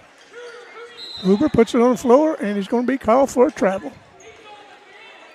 Well, Tommy, I do see Terry kind of lingering out in the hallway. We'll see him here in just a few. Maybe not before this game's over. Well, but you've got to pull. Varsity. Yeah, you know he's got to get a Diet Mountain Dew and probably a hot dog. Yep. East Prairie works the ball around, gets it in to number 15. Now they swing it back out to Olin. Now down to Wolford. Good ball fake. Puts it on the floor. He wants to drive, but he's cut off by Weidenbender. Good defense. They're really playing a good defensive game right now, keeping that ball out of the middle. Which East Prairie would like to get it inside. Now they get around the player, drives the lane. Now they get it into 33, kicks it back out in the corner. Good defense by Weidenbender to cut that three-pointer off. Now good steal by Huber. Huber comes away with a nice steal. Goes up for two. It's going to be no good, and it's going to fall in Wolford's hands. And it's going to be tipped out of bounds by Bowman on the long pass. Good hustle on Bowman. Absolutely.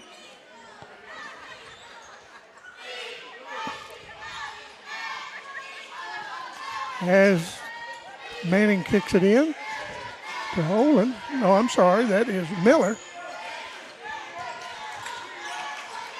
Hobbs with a touch on the ball for Campbell, and Huber's going to come away with it. He's going to go up for two.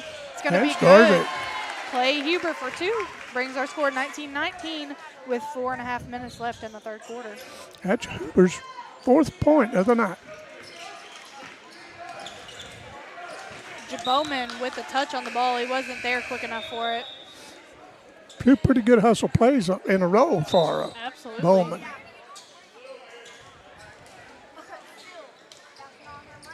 We're going to have a timeout, so we'll just take it with him. We'll be right back after this.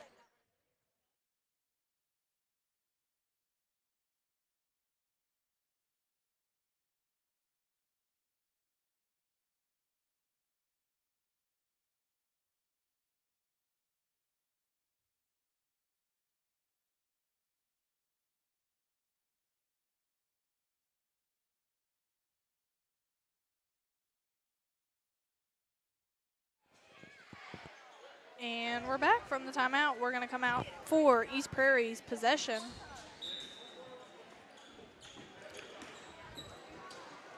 They kick it in to number 11. That's Olin. He puts it on the floor, picked up by Huber. I'm sorry, I mispronounced his name. Now they lob it underneath, and they're going to have a foul, I think. Belonging to Jace Bowman. I've got him for 2. They've got him for 3, so I'll mark him for 3.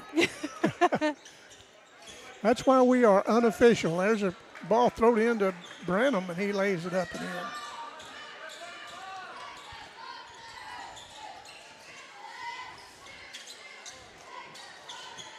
Bledsoe has a free throw line, kicks it out to Widemanor. He drives. Going to be called, going to be a foul. That's a nice call. Number 14, Wolford. That is Riley Wolford. It'll be Campbell's ball to inbound underneath their own basket. Look for somebody to kick it to. Now they get it into Cobb. Cobb wheels, jumps, scores. Peyton Cobb gets his 5th point of the night. That was a good move by Cobb that time. Absolutely. Wolford drives, stops, puts it up. Nice move, puts it in. Right at 3.5 minutes left. 21 Campbell, 23 East Prairie.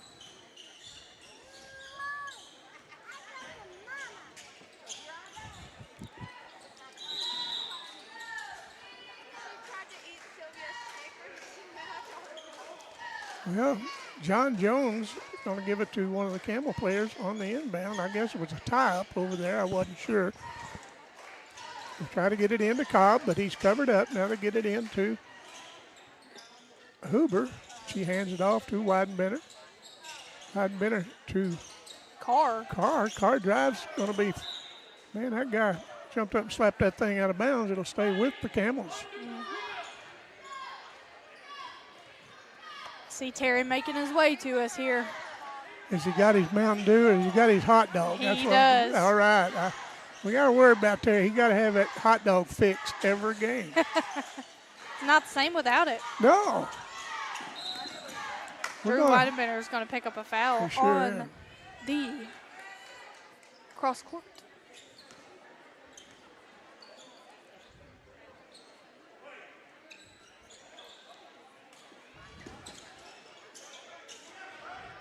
That's Widemanор's 2nd foul. 3 is going to be good for number 10. Hutchison. That's first points for Hutchison on the night. He's played pretty good otherwise. Campbell kicks the ball over to Huber. Backs it up, kicks it over to Carr, down in the corner to Widemanor. Widemanor brings it back out, gives it to Carr, now back to Huber. Beyond the 3-point arc. Going to find Bledsoe. Pretty good defense by East Prairie, and they intercepted a pass. Up and good. Holden gets the bucket. Going to be a timeout on Campbell. A timeout. I'll just keep it here because I have we want to thank these wonderful sponsors that we have, and we welcome Terry McVeigh to the booth. Hi, Terry. We got York's One Stop, Scott's Pharmacy and Shooting Sports, City of Campbell, Campbell Volunteer Fire Department, Uptown Skate, Soapy Shack and Storage, Ken Loretta Hayes, Express Sign, Rodney Morgan, Express Foods, if you want some good hot foods, sandwiches, or a little plate lunch. They've got it, all the things there a good convenience store has. FM Bank of Malden, DC Transit, Rick's Hair World, Beckett's Tree Service, Doctors John and Lisa Gardner, Danny Glass, Patrick McCaney, the 2nd District Commissioner of Dunklin County, the Law Office of Terry McVeigh, and the Law Office of Darren Todd, Phil and Judy Sandy. We appreciate all these sponsors, and we sure welcome Terry. We'll go ahead and take care of it till you get your fit. You got to have your hot dog fix, I know. That's right. Well, I got somebody to fill in for you. She did a great job. And she makes me look a lot better. Well, we're going to come back out from the timeout. Campbell's possession going towards their goal. Huber kicks Bledsoe, top of the key. Bledsoe puts it on the floor. Now they swing it around to Nolasco checked back in for Campbell. Going to find Rick Carr over to Nolasco, finding Drew Widemanor. Widemanor going to drive, and he's going to get the reverse. It's going to be no good, and Wolford's going to come away with the rebound. Wolford seems to always be around the ball. Well, That is a little easier when there's two of them. Yeah. They're taking up 40% of the floor. Yes, sir. One of the Wolfords is going to be around it. Clay Huber for two. Beautifully executed move there by Clay Huber. Terry, before you got here, Cobb hit a big three, and we got to boom him. Minute and a half left in the third quarter. 28 East Prairie, 23 Campbell.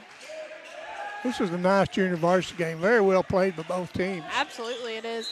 And it's a non-conference, non-district matchup. For it to be this competitive is just awesome to see.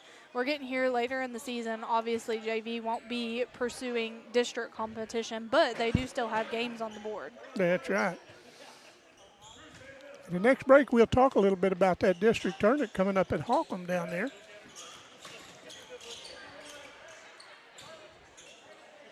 Finds Wolford. Wolford is going to step back for the three. It's going to be no good.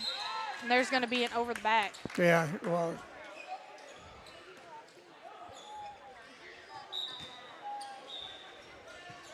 Hobbs checking in for Carr.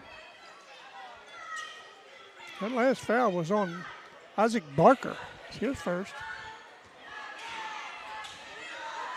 Right at a minute left in the third quarter. No score change. Huber finds Weidenbender. Weidenbender finds Bledsoe for three. It's going to be no good. And Wolford with the rebound.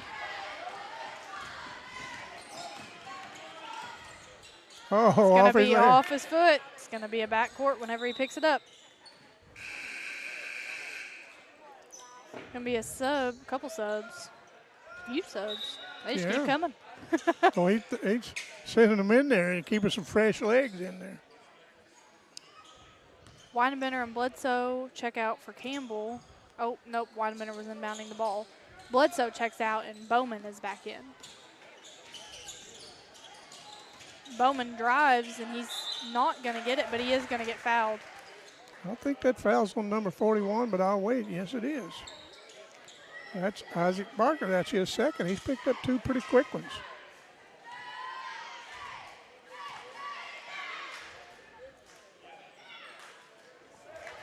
And the first one's going to be good for Bowman. That's his 7th point. Looking for number 8. Pull East Campbell's a little closer. They got it. We have 3-point lead for East Prairie, 28-25. Campbell pulling up into a full court press. Looking at that cross court pass over to number 10. It's going to be no good on the shot, but they are going to get the rebound. It's going to be back out to 10 at the three for the second shot. It's going to be no good. Weidenbender's going to get the rebound this time.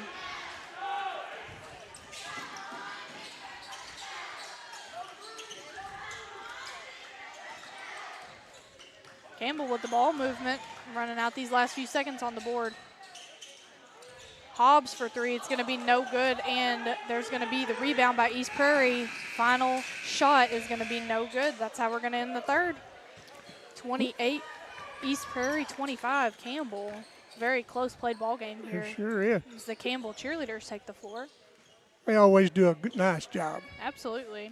I've got to.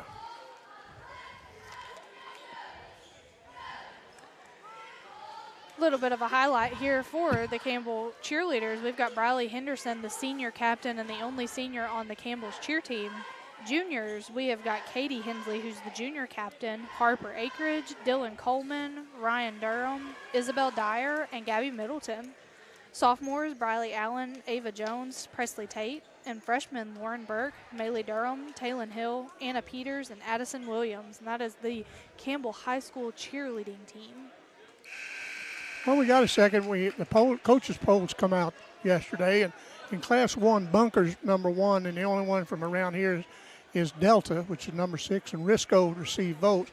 In Class 2, get this, Puxico's number 1, Van Buren's number 4 up in their district, Charleston's number 6, and Haytie's number 8. That's a lot of rated in the state. Absolutely. Right now, sure, yeah. And Hayti in Campbell's district, we'll be seeing them here in just a couple of weeks at Holcomb. You bet. That was an excellent ball movement by East Prairie. Score is going to go up by 2 by number 1. Campbell moving the ball. Ball's going to get out of Rhett Carr's hands. It's going to be turnover. Acreage checking in for Knots.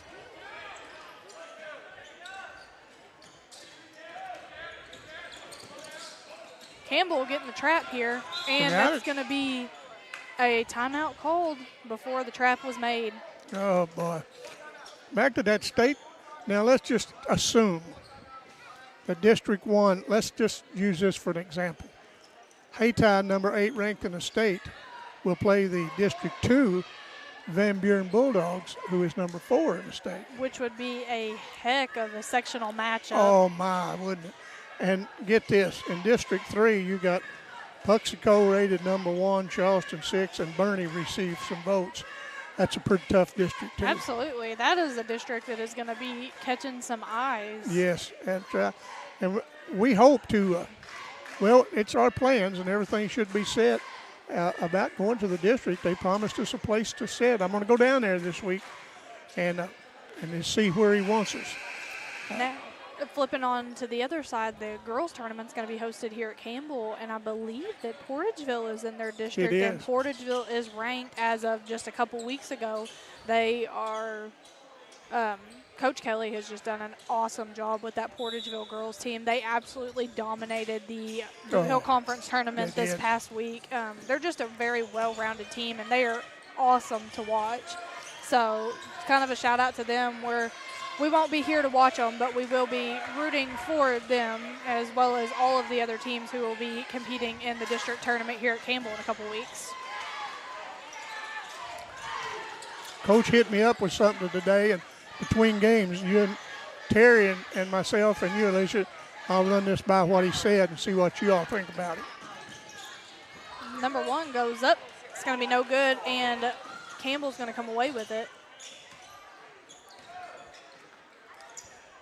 Huber for 3, it's going to be no good, and the rebound's going to go to number 1. Nice spin move. Miller goes back up for the 2, and he's going to get fouled. He's going to try to make it a 3-point play. Miller's hit back-to-back buckets, hasn't he? Mm-hmm. Scores went up 34, East Prairie 25. Campbell with 5 minutes left in the ballgame. Nolasco checking back in for Acreage. Shooter Miller. Now that's a basketball name for you. He's going to make that. He's going to make that a 3-point play for himself. Hobbs bringing the ball up the floor. He's going to drive, and he's going to find it for 2. That's Jackson Hobbs, nice Jr. Move.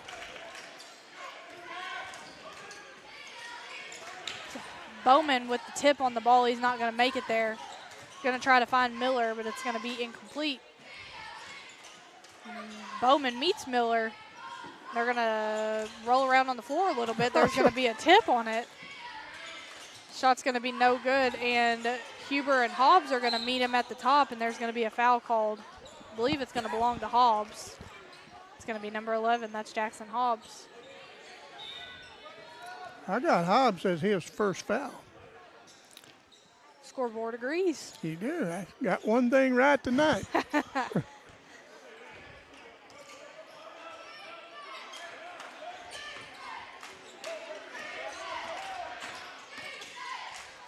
Campbell falling back in that zone defense. Miller is going to take the shot for 3. It's going to be no good. It's going to end up back in his hands, back out to 10 for 3. It's going to be no good. Bowman with the tip on it, couldn't quite catch it. Bowman with the rebound this time, though. He's going to come away with it for Campbell. He's going to find Nolasco, and it's going to go through his hands. Hayden Cobb into the ball game. We'll see who's coming out. It's coming out at number 35, Bowman. Campbell playing that full court press. Looking to get a turnover before the half. Miller couldn't quite catch that ball, so it's going to be going the other way for Campbell.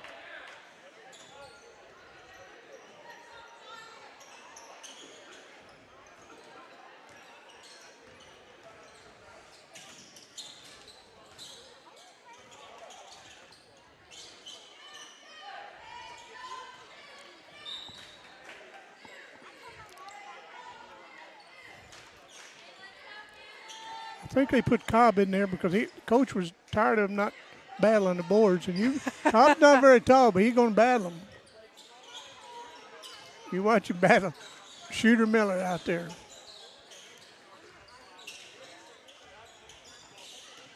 Hobbs finds Huber. Huber looks to drive, and he's going to find no good in the shot, but there's going to be an attempted rebound by Carr, and that's going to be off of him. I really don't think Coach liked that shot. And I think he let it be known. Nolasco with the tip on the ball. They're trying to get that ball to Miller, and they're Sure meeting are. that pass. There's going to be a foul called on the floor. I believe it's going to belong to Cobb. Yeah. That's just Cobb's second. You know, he's played quite a little bit tonight. Nolasco coming out, not coming in. 4 minutes left on the clock. 35 East Prairie, 27 Campbell.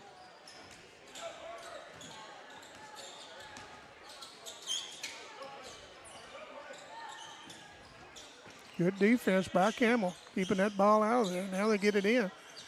Little short jumper. But no, he decided to pass it, and Parker launched. Good defense. There's Hobbs getting the ball. Passes it over to Carr. Looks at Huber. Huber looks at the three. He's going to swing the ball. Hobbs for three is going to be no good, and Huber's going to get the rebound and go back up for two. It's going to be Clay Huber. There's going to be a timeout, Campbell. 3.5 minutes left on the clock. Campbell at a 6-point deficit. Well, they're trying to claw their way back in it. And I see Gianna down there relaxing, getting ready for that national anthem that we enjoy so much. Absolutely. I've always said, and if I offend someone by saying this, I'm not sorry. There's two songs should be sang the way they're supposed to be. And one of them is How Great Thou Art and the national anthem. Absolutely.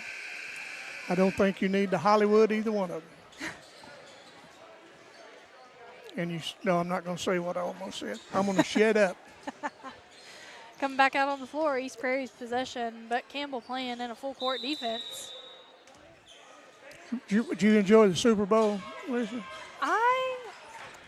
I'm not a football person. Yeah, so you didn't see the halftime. I didn't either. Number 50. I watched the halftime and I watched the Super Bowl.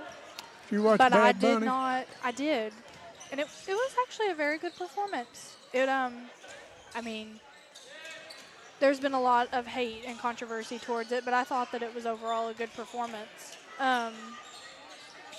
But as far as the Super Bowl, I also have no idea what's going on for football. So To me, the Super Bowl was kind of dull. What? The Super Bowl to me was a little dull this year. now, I will say, I think that my favorite part of the Super Bowl and the halftime show was probably the food that I was eating. Well, I watched the other Super Bowl part, or the halftime, and I liked that. I could understand that. They did it in English. Oh, Cobb, I just give you a little boom on that one. Well, Not a big one. there was a foul called before Yeah. that. It belonged to number 33. It's 33, second foul. That's Carr for three is going to be no good. Miller with the rebound. Miller's a pretty good hustler, but his aim's off a little bit.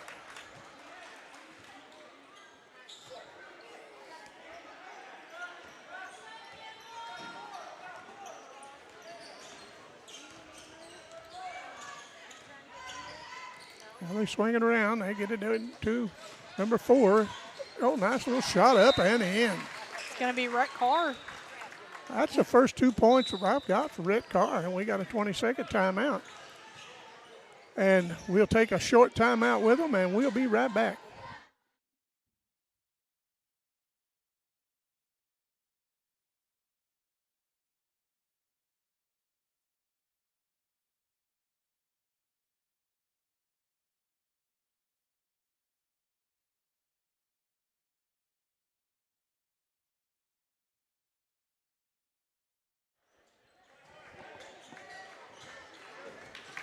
Well, everybody remember to tune in tomorrow afternoon at 5 o'clock. The Campbell Lady Camels will welcome the Dexter Lady Cats. And Alicia will have that game for you. And then Thursday night, we will tune in for a girls matchup, a JV boys, and a varsity boys, and that will also be the senior night coverage here at Campbell. That's right. As we welcome the New Madrid County Central girls and the Bernie boys. I believe if I'm looking over here, we will be recognizing 5 senior boy athletes, I 1 think that's senior right. cheerleader, and 1 senior girls basketball player. Oh, So my. we will have a little bit of a ceremony there, be congratulating those athletes on their 4-year career that will be coming to an end here in just a couple of weeks. A lot of memories. Absolutely. Hadn't been too many years that we were looking at you. And I don't think you were very happy. You were kind of, I was a little bashful about it. yeah, but that's all right. You scored 1,000 points in your career. That was great. That was a fun senior night. Yeah. It's always good to have a packed house for the ceremony, and to have it even better whenever you have that many people cheering for you whenever you reach a milestone like that. Yeah. So I don't know if you listened to a broadcast again when we did Portageville in the championship. Glow Farmer lacked 14 points coming into that game, and they kept telling us, "You all say we'll say she got 13." I did. I saw that. I think it was through a parent post. Uh-huh. Clay Huber just picked up a foul for Campbell. But I think I saw a parent post from Portageville congratulating the girls on their win and stating that she is 1 point from receiving her 1,000 points. But I believe that they traveled to Delta tonight. And if the boards are looking good, I think that she'll get it tonight. So I do too. I know that Coach Kelly and all of her teammates will be super excited to watch her achieve that tonight. And that should be a good ball game. Absolutely. Delta's got Kelly or Delta. Delta, you say? Mm-hmm. Yeah, Delta's pretty good again this year. Yep, Delta is one of the best girls program in the immediate area, and so is Portageville. So I have a feeling that is a spectacular matchup that is happening right now. Yeah. And of course, I don't think the varsity Hayti Indians and Bernie's probably not kicked off yet, but it'll be pretty quick. They will be. And we'll bring you all the updates we get. Oh, good steal by Campbell. Number 11, Hobbs, stole it, but he'll go the line.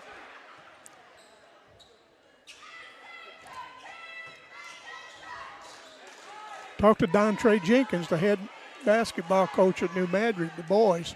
He said he's going to try to make that game. If he does, we'll talk with him.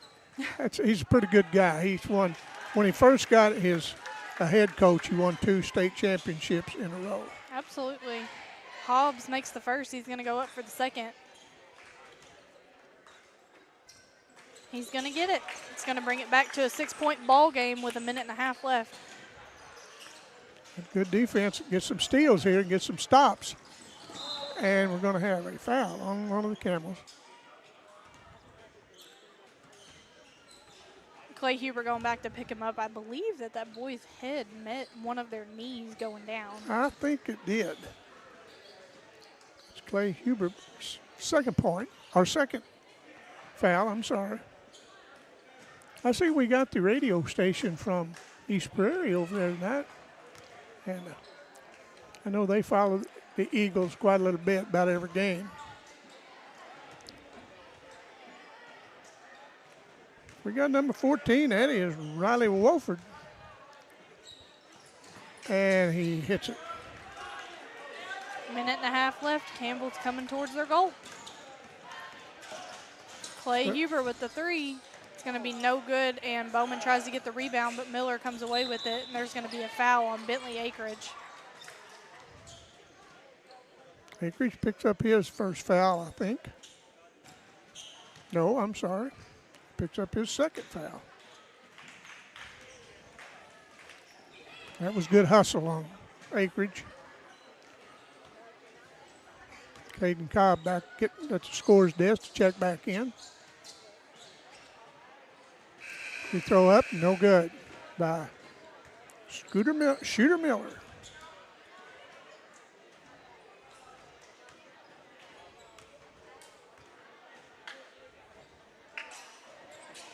He missed them both. So I think somebody got in the lane a little quick.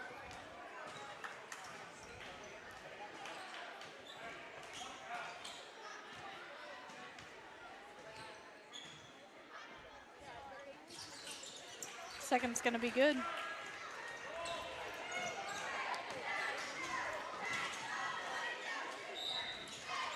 Clay Huber's going to be fouled. The East Prairie coach did not like that. He just wanted to stop the ball. We heard that pretty clear when we had these earphones on, so you know how loud it had been down on the bench. Makes the first. Huber's had a pretty good game. That's his 9th point. This will put him in double digits. He got it.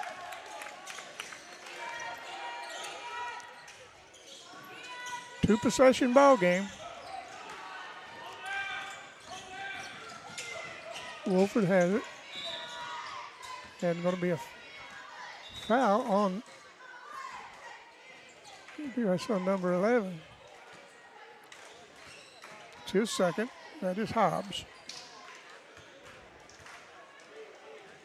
Going to the line will be Riley Wolford. No good on the first.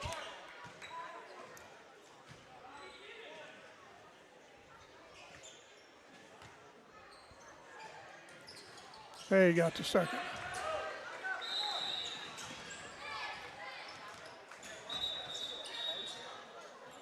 I think we had a kid run on the floor. Oh, wanted it in the game, didn't he?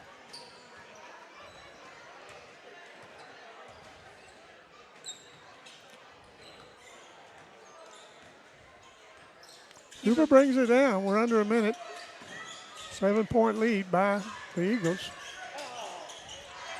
Bowman going after the ball that got away from him. Cobb gets a tip on it, but he's going to knock it out of bounds. He saved 2 points. That guy that got a hold of it, he had a wide open man down on the back. Good hustle by Caden Cobb.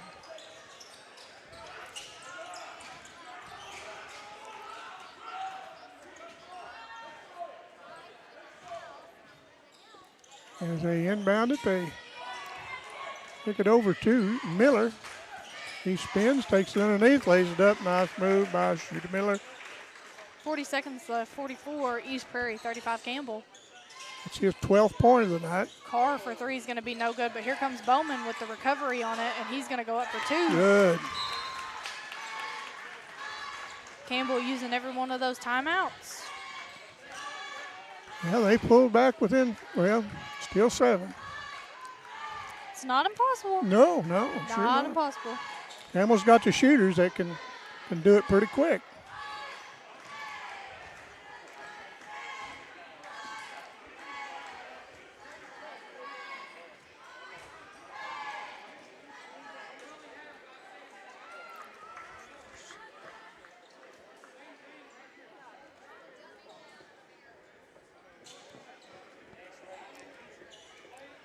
It's been a very good, very nice game. Absolutely, it has been. Sure appreciate the hustle for both teams. Makes for a good ball game. You bet. Makes our job better. Makes it easier. Oh, yeah. We've saw some, and we've done some that drug on forever. And I think you were in on one down at Zenith and with Terry and I. Oh, well.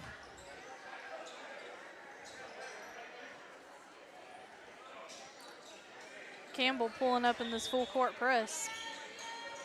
Trying to not allow them to get the ball in, but here comes Wofford with it. He'll try to milk that clock, and you can't blame him.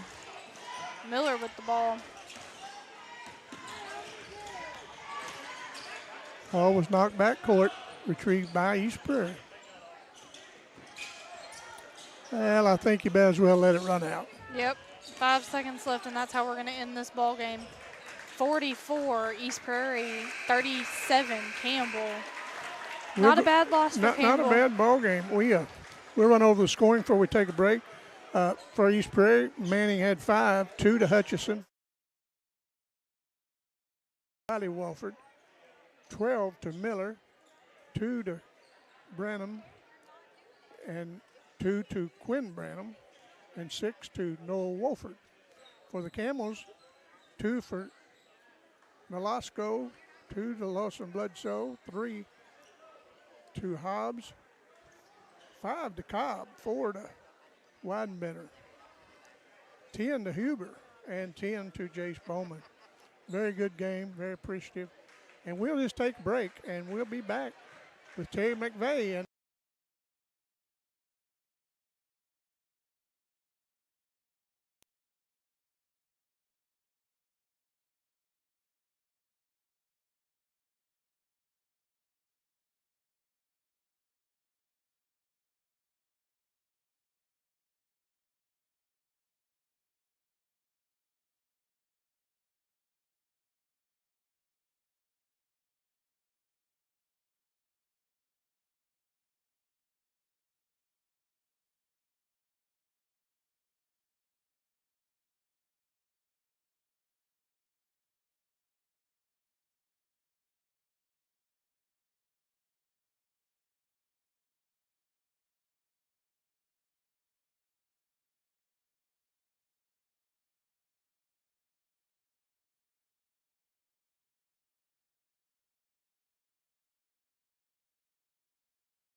Well, Terry, we're set for the East Prairie Eagles and the Campbell Camels, and we were talking earlier.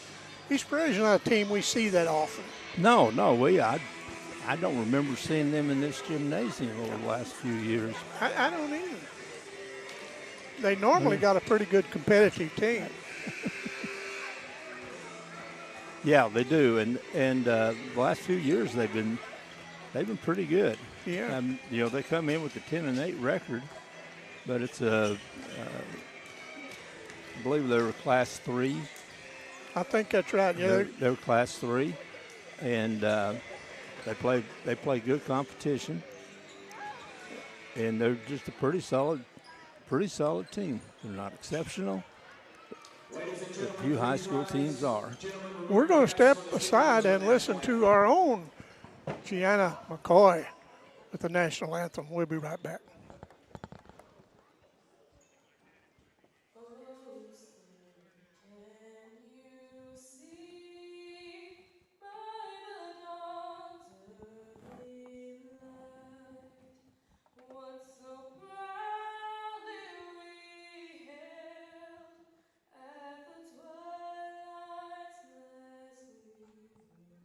Whose broad stripes and bright stars through the perilous fight, o'er the ramparts we watched, were so gallantly streaming, and the rocket's red glare, the bombs bursting in air, gave proof through the night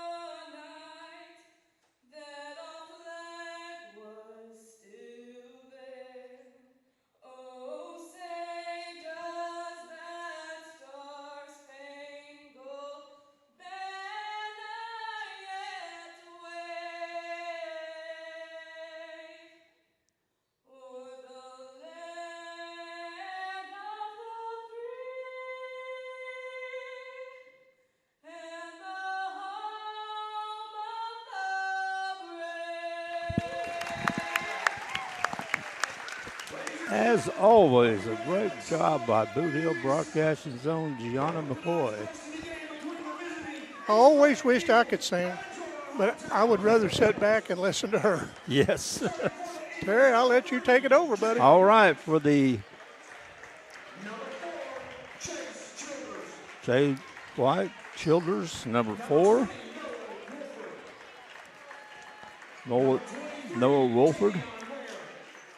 Tavion Ware, number 23.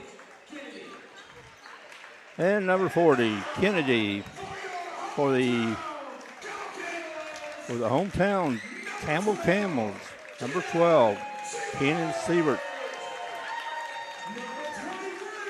23, Carson Belcher, number 23. Noah Siebert, number 21. Wyatt Siebert, number 30.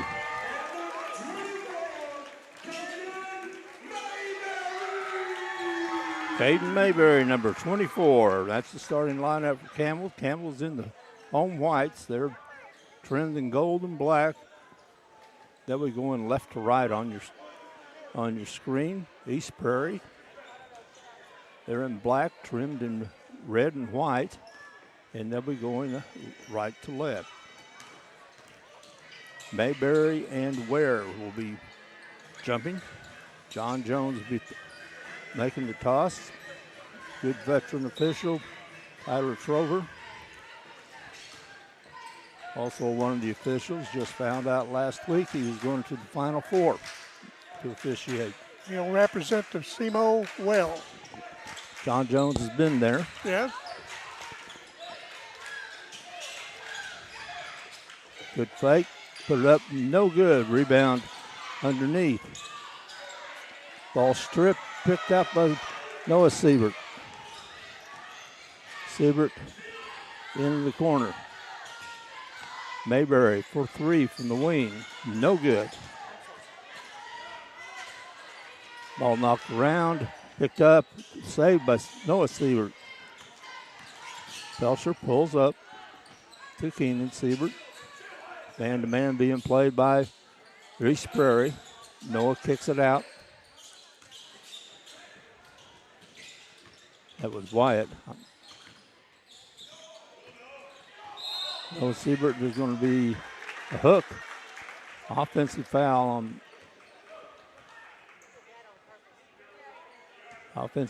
on Wyatt Siebert.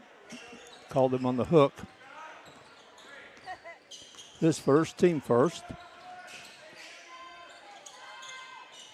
3 from the wing, no good.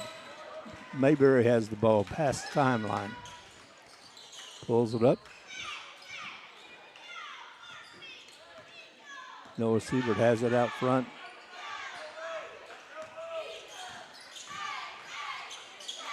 No score, 6:30 left in the first quarter.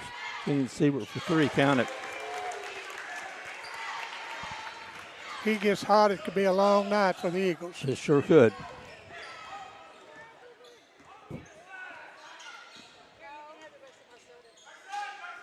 Campbell's in the 2-1-2. From the corner, where no good. Rebound, offensive rebound for Childers from East Prairie. Childers drives baseline, puts it up, puts it in. And that's how the scoring starts. Childers scores 2 to nothing, or 3-2. I'll take that back. 3-2 in favor of Campbell. Ware steals the ball, jump ball, alternate possession, and alternate possession takes it to Campbell. I'll inbound underneath their own basket. Belcher will key it in. Take it back. Mayberry's going to key it in. Noah Siebert right back to Mayberry. Good defense by Ware. Or White.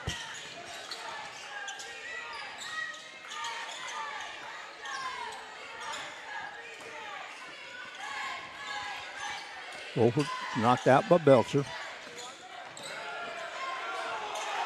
Campbell's extended that defense, playing They very have, good.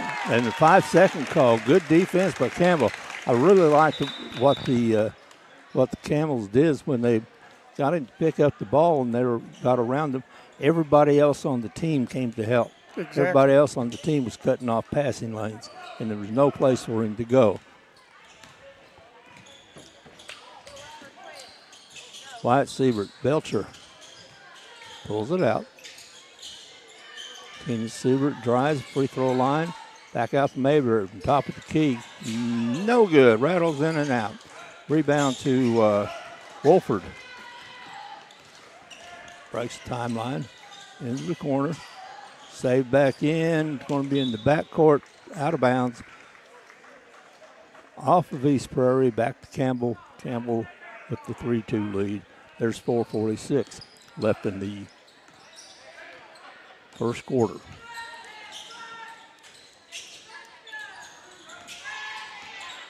Siebert, free throw line, looks for Belcher, back to Mayberry. Mayberry swings it to Wyatt. Belcher drives down the lane, will float, no good. Rebound comes away, picked up by Belcher, gets it up, puts it up, no good. Rebound to Wyatt. Siebert. Wyatt Siebert from 3. Count it.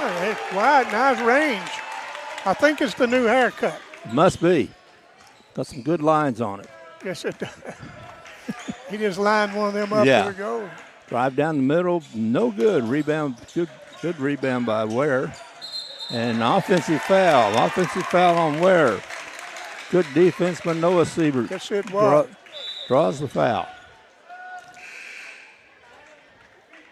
Pearson comes in for East Prairie, as does McCutcheon. A short bench for East Prairie. Looks like they only have 3 dressed, or 8 dressed.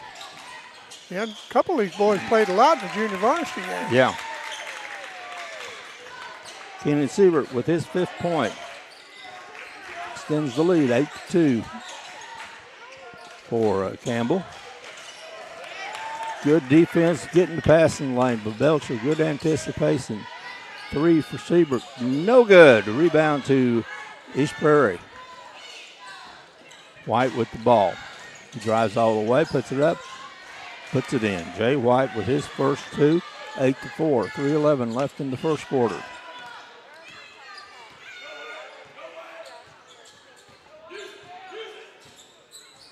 Belcher keeping the dribble alive. Noah Siebert across the lane. He's going to call for the walk. Stumbled just a little bit, took an extra step. Sure did. Good call. Turner into the game for East Prairie.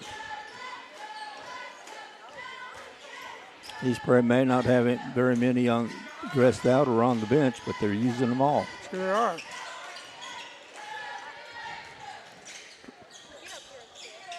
Take out down the middle and Somebody wouldn't just let him come in there. yeah, the Red Sea just parted.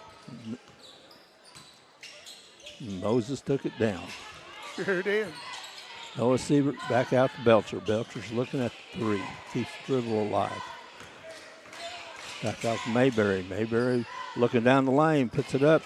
Missed it. Rebound. Wyatt Siebert. Saved by East Prairie. Great play by Pearson. Yes, it was. Childers over for the shot in the corner, but then there's a hustle rebound by Turner. Campbell just kind of watched him come in and take it. Yes, they did. You know, Coach Crocker hadn't been happy on the last 2 possessions. No. 3, no good. Belcher takes it in, gets back to Keenan Siebert, who puts up the 3, and he's going to shoot 3. Keenan Siebert will shoot 3. He has 5 points in the game already. He'll shoot 3. That foul was on Childers, his first, team second. 1:42 left in the first quarter.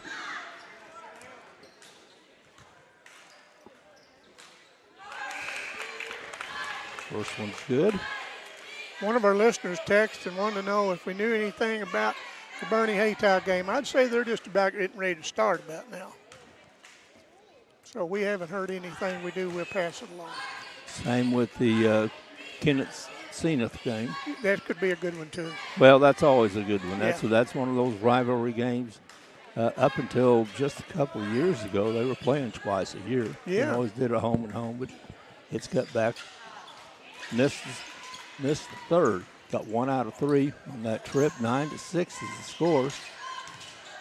White gets it stolen by Belcher. Another good play with Belcher. He overran it.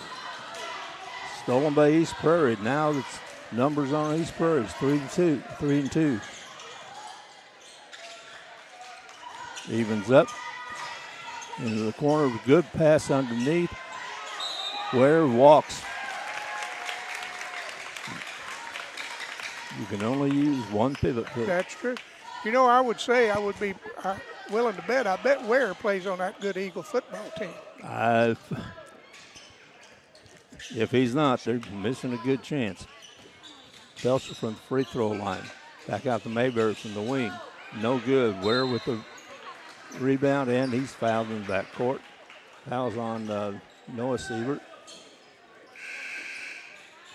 His first. Team second. 1 minute left in the first quarter.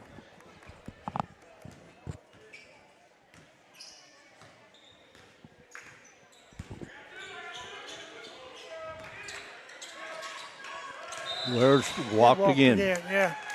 Shuffled the feet before it took off. I want to remind everyone to tune in to Boot Hill Broadcasting tomorrow afternoon at 5, where we will be bringing you the Dexter Lady Bearcats and the Campbell Camels.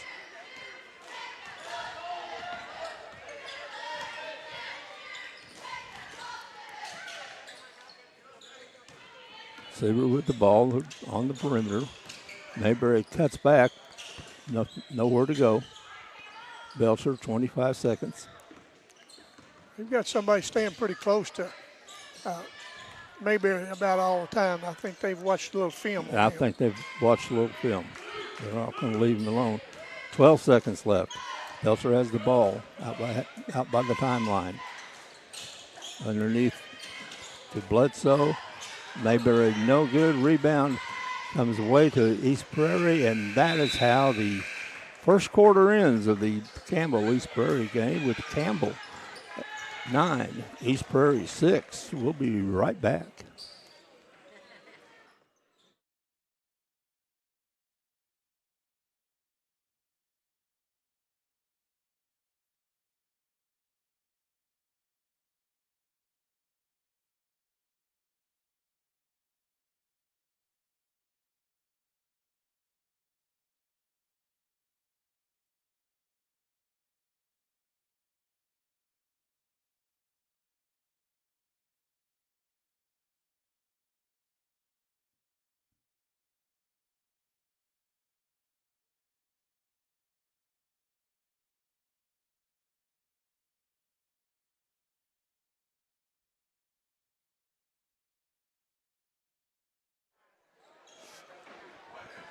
All right, we're back for the second quarter of this February 10th game between Camels and the East Prairie Eagles. I want to add a personal note tonight. Tomorrow, my granddaughter, Adeline Shear, turns 16. All right. And she can't be near that old because she was just born yesterday. Yeah. Well, yeah, happy birthday, early birthday to Yes. her. A lot of great people born on February 11th. I know another guy. Yeah. When we were in high school, my birthday's on the 11th. Dale Maddox, one of my best friends, on the 12th. We had a history teacher, didn't have much personality about him. He said, there's two people, great people born in February. But he said, Tommy Jacobs and Dale Maddox. And Mr. Campbell didn't think that was very funny.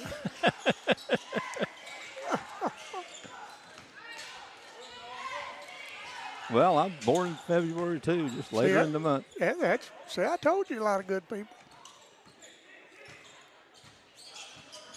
An old friend of mine passed away a few years ago, Bill Thompson, best fisherman I ever seen in my life.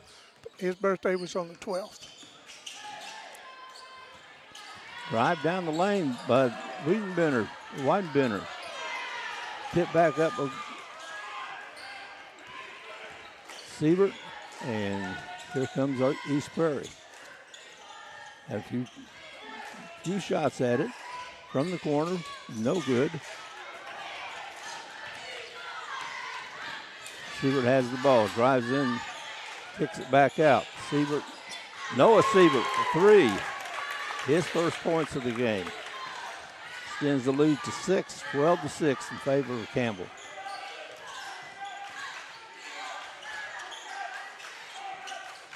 White looks for 3. Weidenbender picks him up, and Weidenbender commits the foul. It's two-shot foul.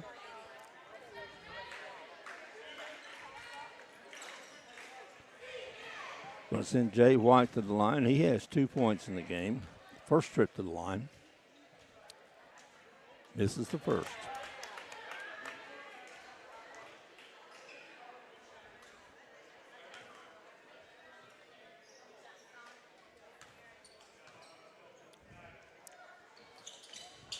Misses the second. Rebound to Wyatt Siebert. Out to Weidenbender. Noah Siebert with the ball. Drops it off Keenan. Noah Siebert drives, puts it up, puts it in. Nice give and go. A little good two-man game between the Sieberts. Noah Siebert now has 5 in the game. 8-point lead for Campbell. White has the ball, drives, pops, no good. Rebound taken away. Good aggressive takeaway by Kennedy, and Kennedy's going to go to the line and shoot one, and with an and one.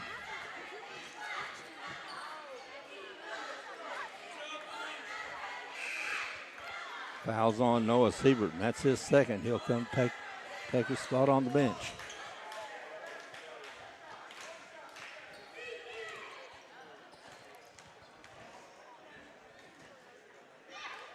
Kennedy puts up the left hand, and it's no good. Rebound to Wyatt Siebert out to Keenan Siebert. East Prairie switches to a 2-1-2 zone with a little pressure, half-court pressure.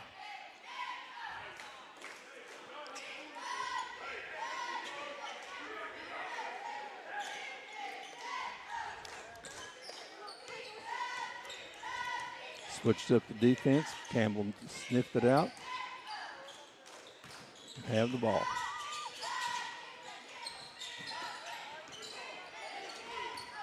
Keenan Siebert to Wyatt.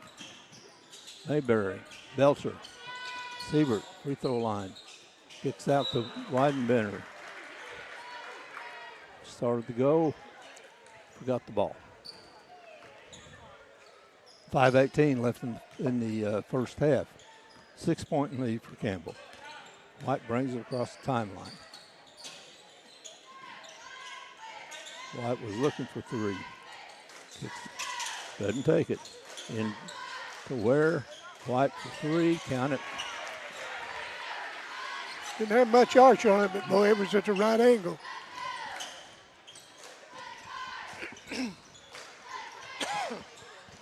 Mayberry for three. Rattles in and out. Ball's knocked out of bounds off of Campbell. Stays with East Prairie, and East Prairie will come down, bring it down the court, hoping to come within one or tie the game.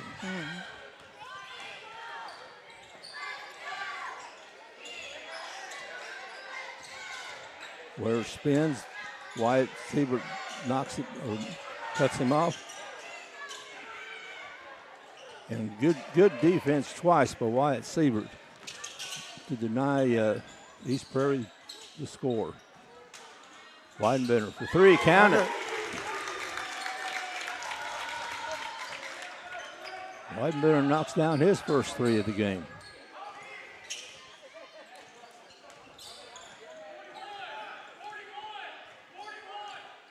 Coach calling 41. That's what I'd have called. Yeah. Yeah, that's 41. That's 41. I if I was him, I'd call 41 more often. I would. White goes in, gets the basket and one. Fouls on Weidenbender, his second. Team third. 4 minutes left in the second quarter.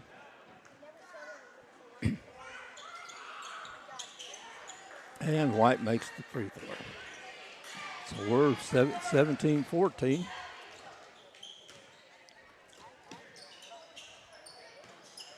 This game's going through very smoothly. Not a lot of fouls. No.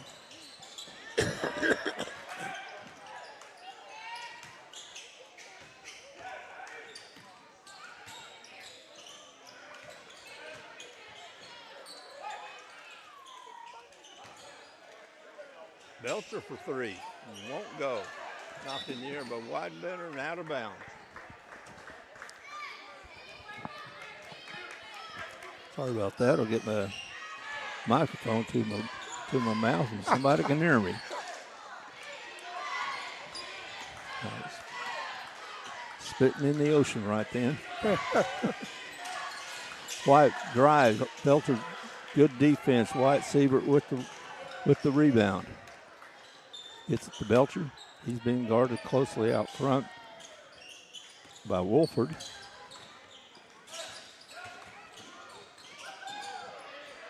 Siebert for three. Oh, rattled in, and now there's Weidenbender scrambles for it. It's going to be off of Campbell. Goes back to East Prairie, 17-14. East Prairie down by three.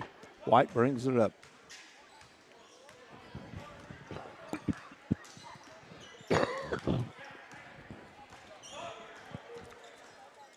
White controlling the ball. Gives it back to Wolford. In the corner. Wolford still has it.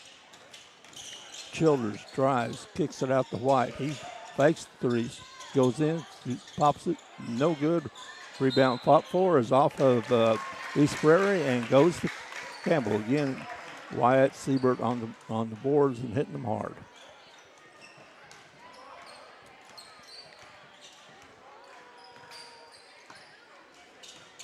Belcher with the ball to Keenan Siebert. Wyatt. Back to Keenan Siebert, free throw line. Belcher fakes the three, back, kicks it out to Siebert for three. It's no good. It's the guy wire on the basket and goes over back to East Prairie. East Prairie still looking to tie it up. They've had a few chances. Good play underneath on the baseline. Childers with the reverse layup cuts the lead to one. Long pass overthrown. Trying to get it to Mayberry. He's over his head. Now East Prairie has a chance to take the lead for the first time. Excuse me. As close as it's been since it was 3-2. That's right.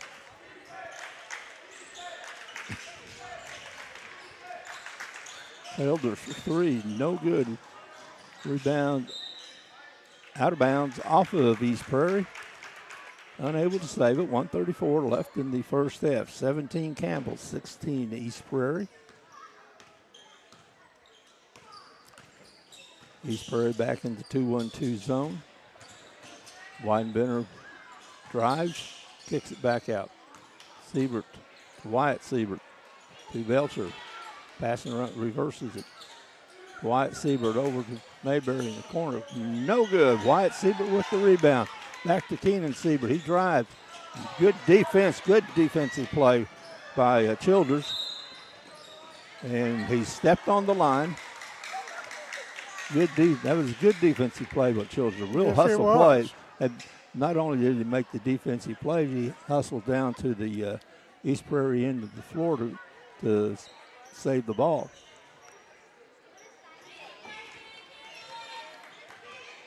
One minute left, and it's still a 1-point lead for Campbell. Siebert to Belcher. Back to Siebert. Again, East Prairie in the zone. Drive. Mayberry back out to Belcher. Good crisp ball movement. Mayberry from the corner. No good, but there's a rebound with Weidenbender, and he's going to go up and get fouled. Foul's going to be on Kennedy. I have it for his first.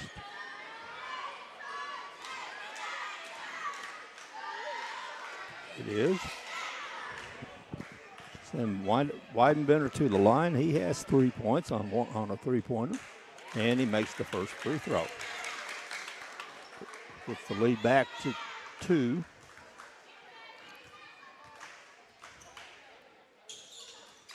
Misses the second. And it comes back to Mayberry. Campbell with the ball. They're looking to extend the lead. They have a 2-point lead. 28 seconds left in the first half. Going to be a walk called on Campbell, on Weidenbender.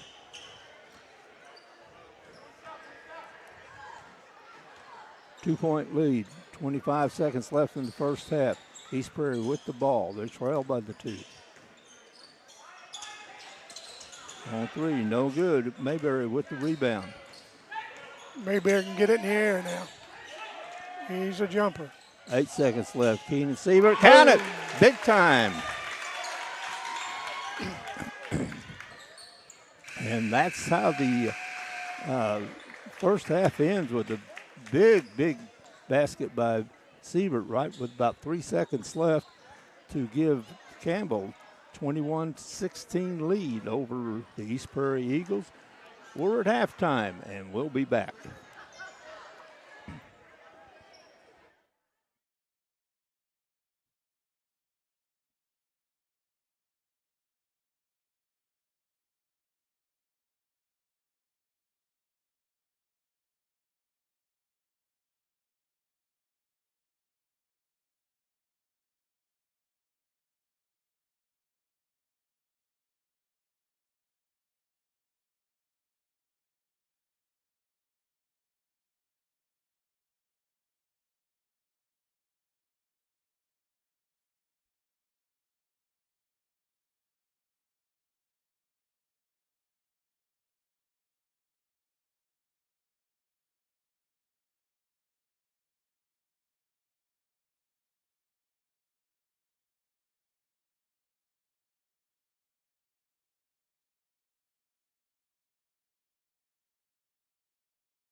And we're back on Boot Hill Broadcasting.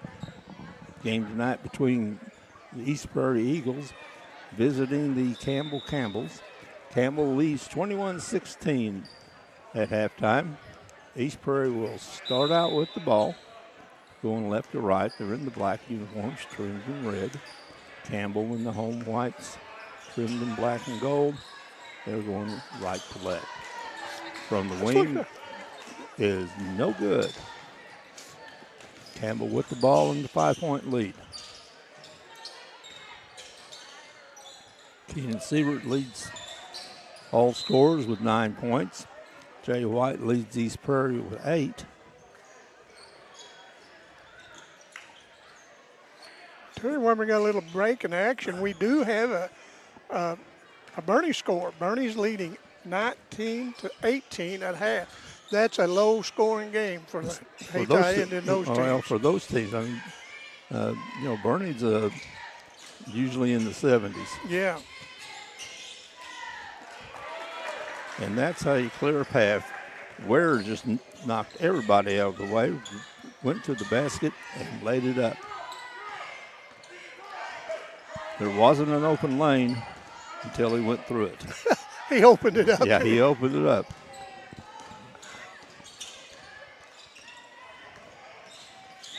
Good and a double dribble on Belcher. Good defense by Childers. Yes. And it's back. It's a 3-point game. A little less than 7 minutes left in the third quarter. 3-point lead for Campbell. Good defense with Keenan Siebert. He's taking it all the way. 1 ahead of 2. 1 ahead of 2 equals 2. Yes, sir. Nice play by Siebert. Siebert's is almost a double dribble. Yeah. Siebert leads all scorers. First score in first double-digit score in the game. Mayberry looks up, back to Belcher. Mayberry from the top of the key. East Prairie's back in the zone. Ball knocked away. Wyatt Siebert gets down for it. It's a timeout. Alternate possession goes to Campbell. Didn't see the signal. Turner in for East Prairie.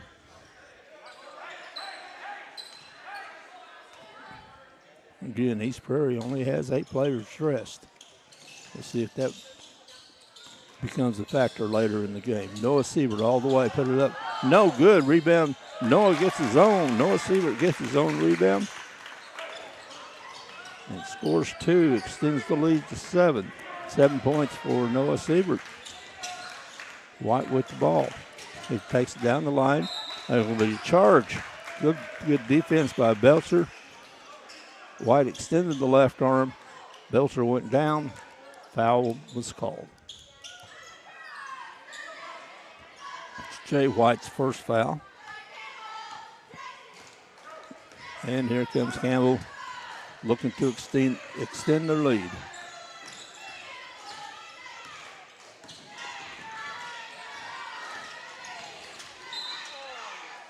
The foul out front's going to be on, I believe, yeah, that's going to be on Turner. Terry got an update. Delta 77, Portageville Lady Bulldogs 73 in overtime. Siebert for 3's no good. Rebound to Childers. Picks it up, gets it out to White. White from the free throw line, puts it up, no good. Rebound tapped, and it's going to be a foul out way in the backcourt on Ware. Just this second. But it is the team third for this half, or this quarter. Campbell with the ball. They have a 7-point lead, looking to extend.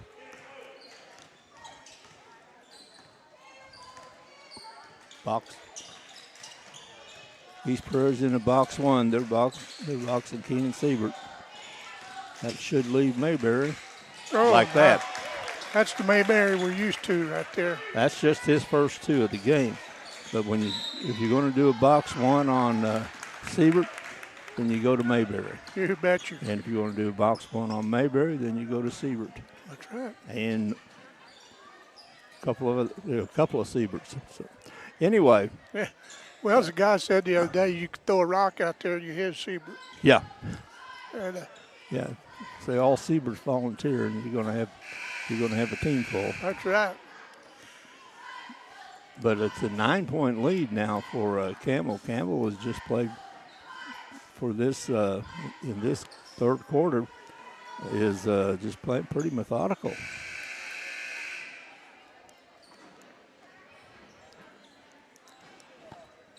And we'll remind everyone to be sure to tune in to the Lady Campbells tomorrow at 5 when the Dexter Lady Bulldogs come to town. Bearcats, I'm sorry, I call them. Shame on me. Oh, I don't care what you call them.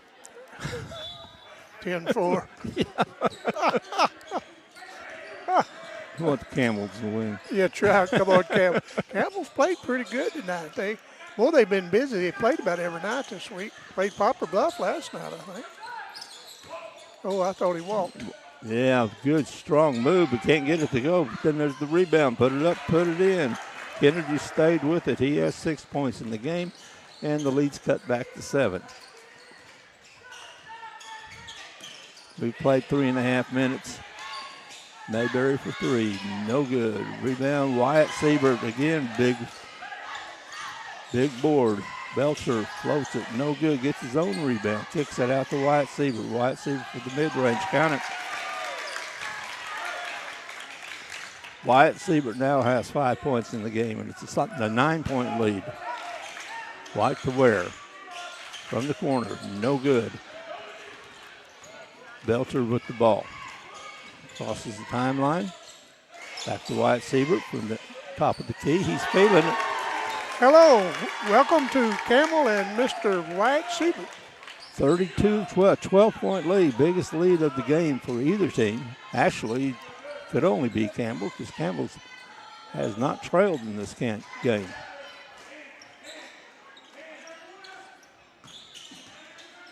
Campbell's playing pretty good defense down there. They sure are. Because they've got some studs in there like that one right there. And Siebert's keeping him checked. Yes. Nice pass over to the East Prairie coach. He fumbled the pass, so it'll be Campbell's ball. I think that's a bench turnover. Yeah. Hey, we want to give a shout out to Miss Chuck Davis over at East Prairie. We understand she's checked in watching us, listening to us tonight. We appreciate that. It was good seeing your husband earlier tonight, and thank you very much for letting us know.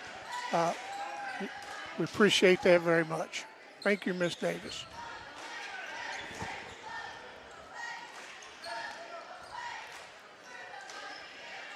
Always good to hear from anybody when text us or You bet. email us.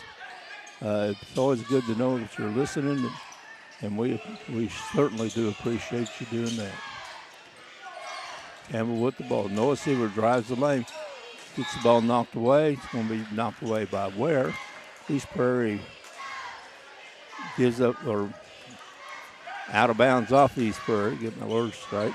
Out of bounds off East Prairie. And Campbell's ball underneath their basket. Teed in by Belcher. He's looking to Mayberry. Stops pop. Count it.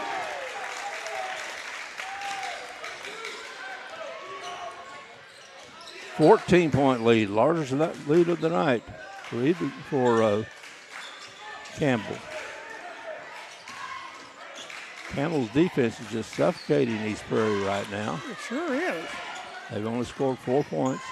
Childers for 3. Rebound, Noah Siebert. Here comes Belcher. The Campbell defense is really playing well. East Prairie has been not getting very many open shots.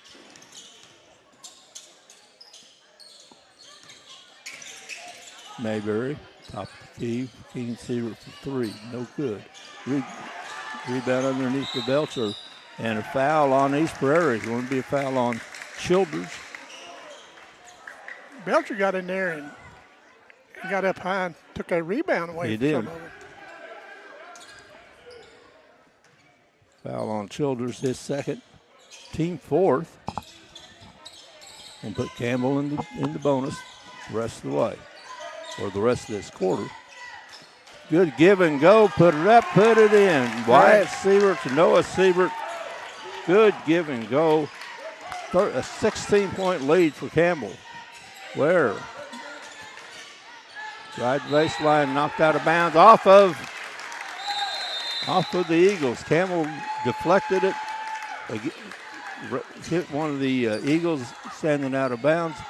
Ball goes over to Campbell. They lead by 16 points.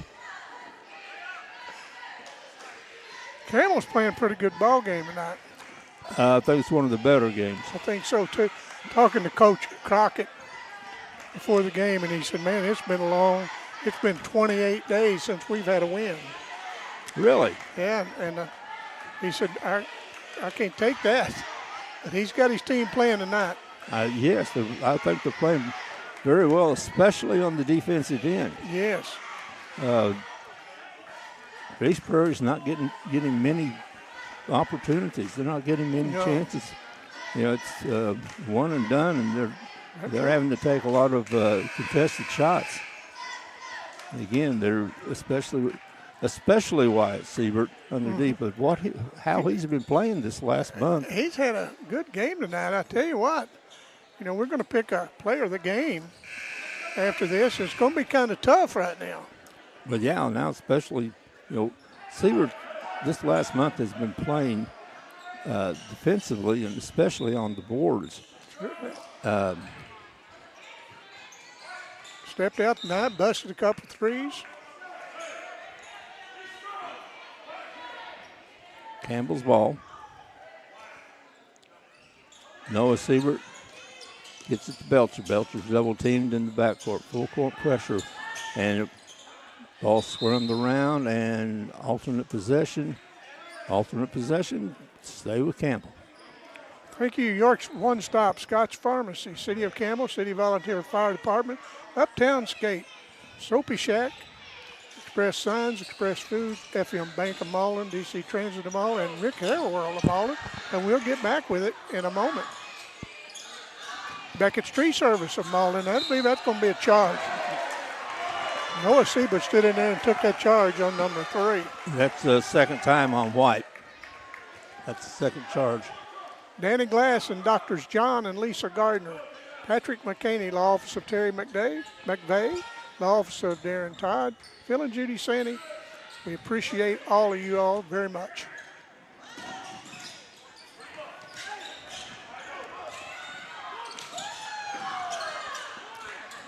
Siebert 4-3. Gave him took a lot of time. No good. Noah Siebert's there to follow it up.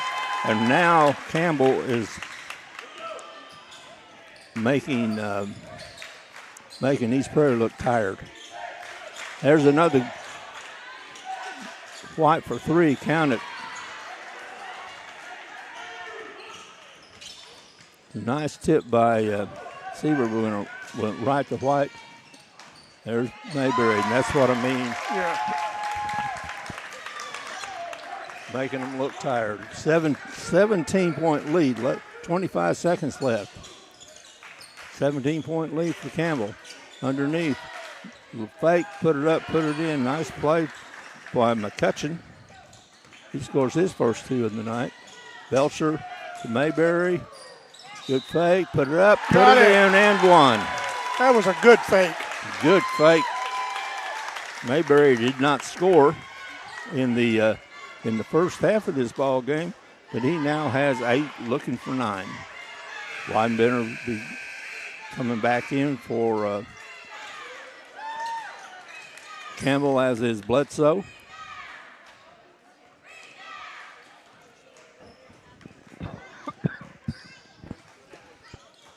He got it. Mayberry got 9 points in the quarter for Mayberry. 10.5. 10.5. White with the ball. Not giving him anything. Ware with the screen.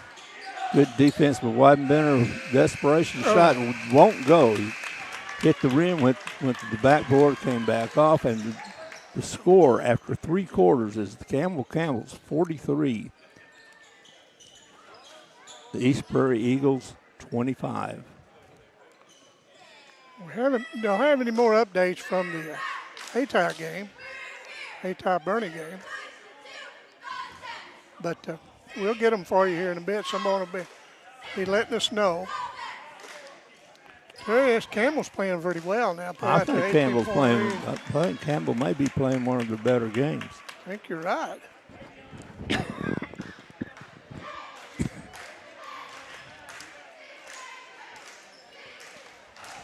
All right, I've just got an update. It's in the third quarter, and it is 25 for Hayti and 22 to 19.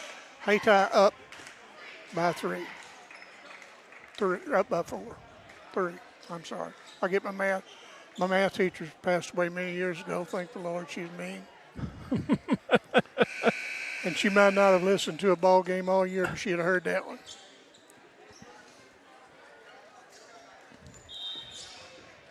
But I would say Bernie is controlling the tempo of that game over there.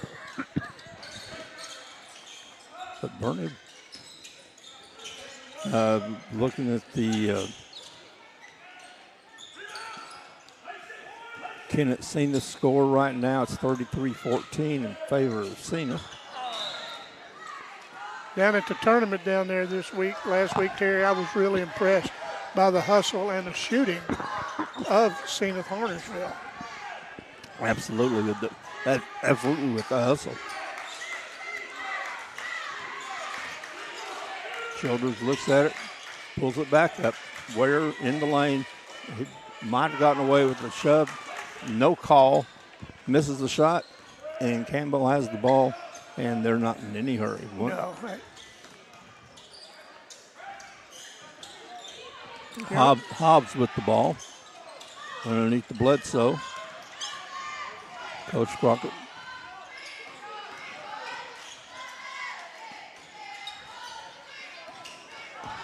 There's a flop, but no call on it. There's Mayberry, gets it back up, and pulls it away. Nice hustle by Mayberry.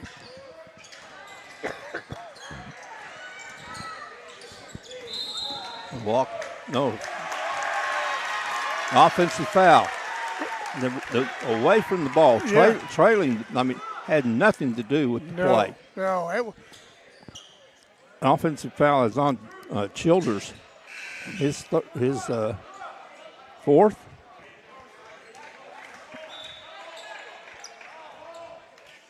Yeah, that's Mayberry's hustle down here, put it up 3 times, missed it, brought it back out here, and they got the ball. What did he do? He just drew a charge. Yeah.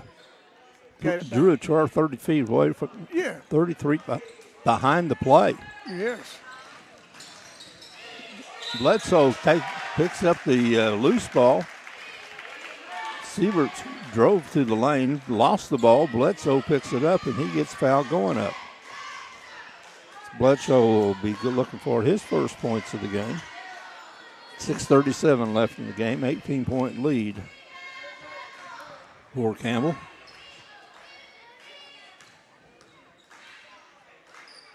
Misses the first. It's been nice watching Bledsoe develop this year. From first to now, he has improved considerably. Yes. He was down on, of course, plays mostly junior varsity, but down there he was struggling. Now he's playing varsity level and contributing. Childers for 3, no good. Rebound to Weidenbender.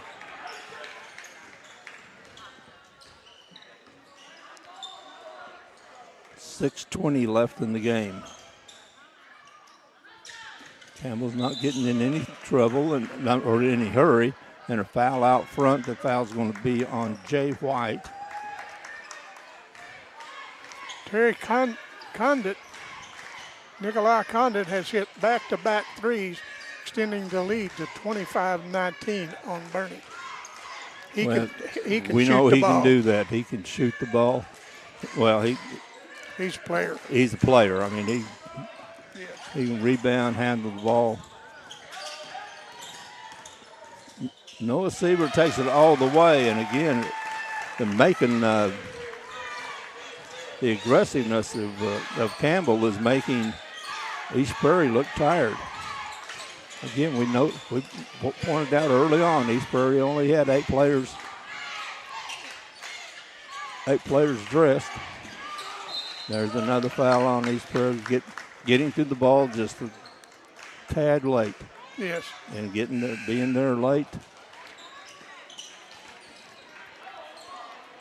We were up here doing the ball game, Campbell's Carnation, when he introduced Noah Siebert.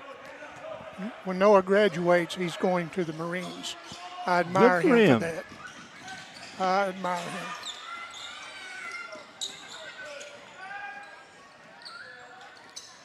Noah Siebert, no walk. Belcher with the ball. 5:18 left in the game. 21-point lead for Campbell. East Prairie has not scored in this quarter. Feed underneath Mayberry, puts it up, puts it in. Mayberry having a nice second half. He has 11 in the second half. Childers pop, no good. Rebound to Wyatt Siebert, to Noah Siebert. 4:50 left in the game. 23-point lead.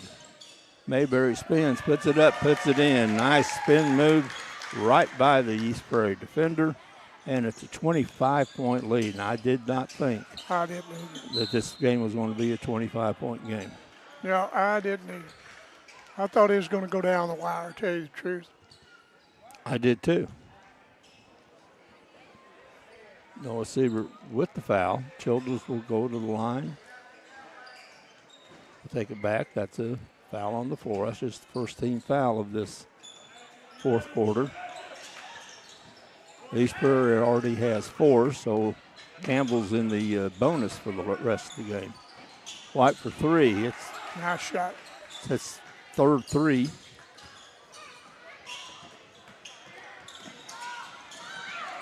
Ball scramble for Siebert. Timeout. Possession saving timeout by Coach Crockett of Campbell. Campbell has the 22-point lead. We'll take a timeout. We'll be right back.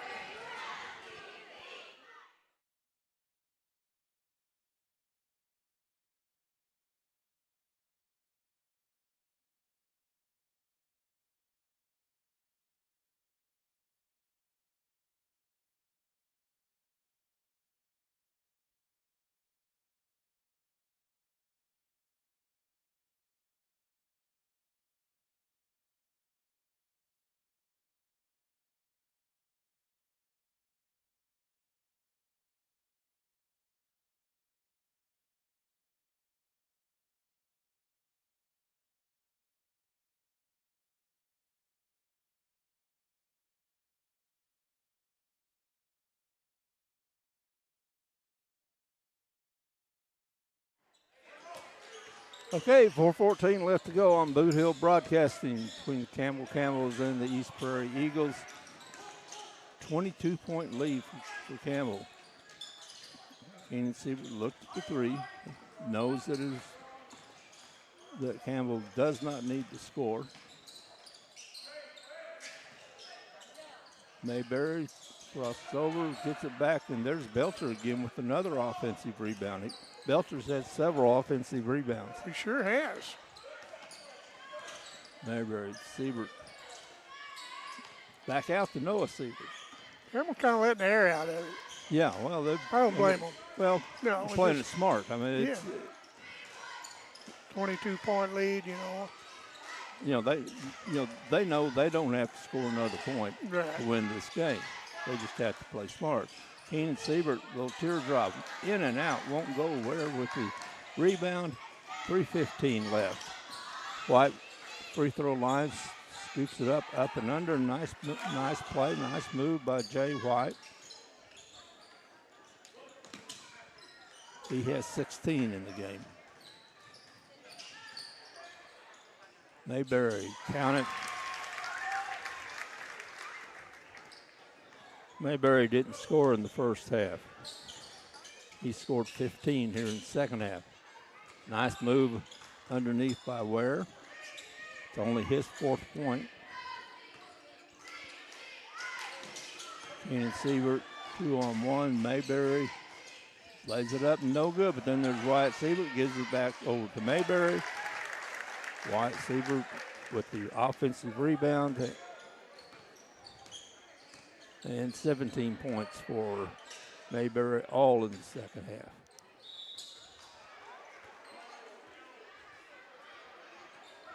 Lob underneath, going to be 2 by Kennedy and 1. They're saying that Noah Siebert came under him when he went up for the shot, so he made the shot. He cut the lead to 20.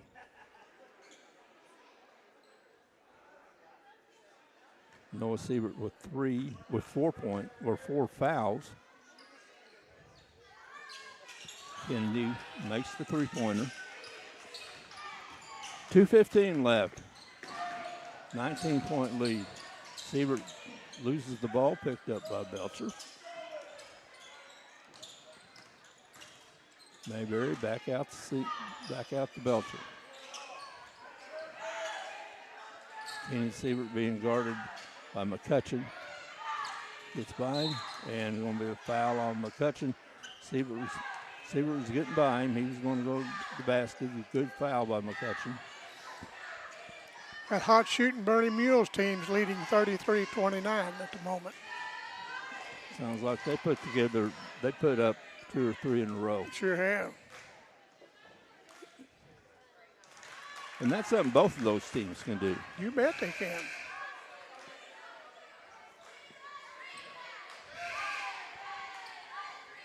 Bledsoe back in, replacing Wyatt Siebert, who has played an excellent game.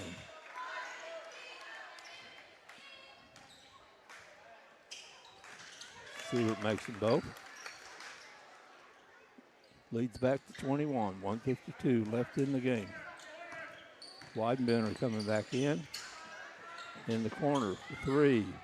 No good. Rebound to East Prairie. Back out to Childers. Puts it up. Stop, pop, no good. Rebound to Noah Siebert. And to Belcher, and Belcher's not going to be in any hurry. Picking him up at half court. Mayberry for 3, no good. Rebound to White. 2-on-2. White stops, gets it up, puts it no good. And there's the rebound to Siebert. Stop the clock, make the substitutions. It's kind of an unusual play. Yeah. Stop the clock for them. But if you're wanting to get some of those seniors out, come out late in the game, late in their careers, I don't see anything wrong with it. That doesn't affect the game in any way. That's right. Years ago, a football team out of St. Louis come down and played Dexter, and they just were having their way with them, and they put a lot of subs in close to the end of the game, and the team out of St. Louis stood up and said, "Send in the dogs to lick the bones." I'll never forget that. Weidenbender loses the ball, picked up by Turner. Turner takes it all the way. And Nice block. Carr into the game for his first action of the varsity game. Puts it in the bleachers. Good defensive play, good timing. Here comes Cobb. All right, Cobb. We got him a good one earlier. He hit a 3, and maybe he will now. 31.6 seconds. If I'm betting he's got it. I am too.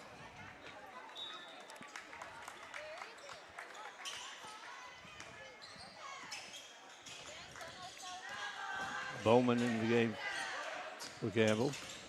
White with the ball. Kicks it out.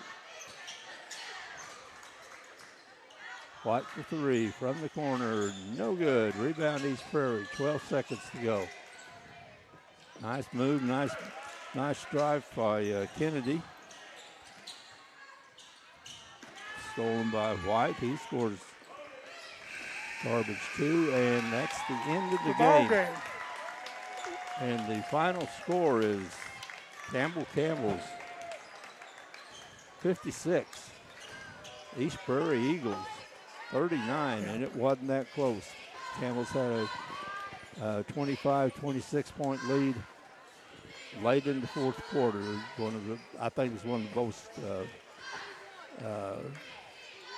of the best all-around games that Campbell's had this year. I agree.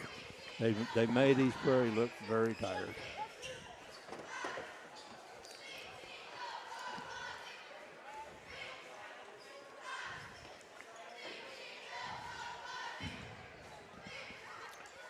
Our player of the game is Wyatt Siebert. Wyatt's on his way up here. I'm going to hand my headsets to him. Terry's going to talk to him. Good game. Hey, yes, sir. Thank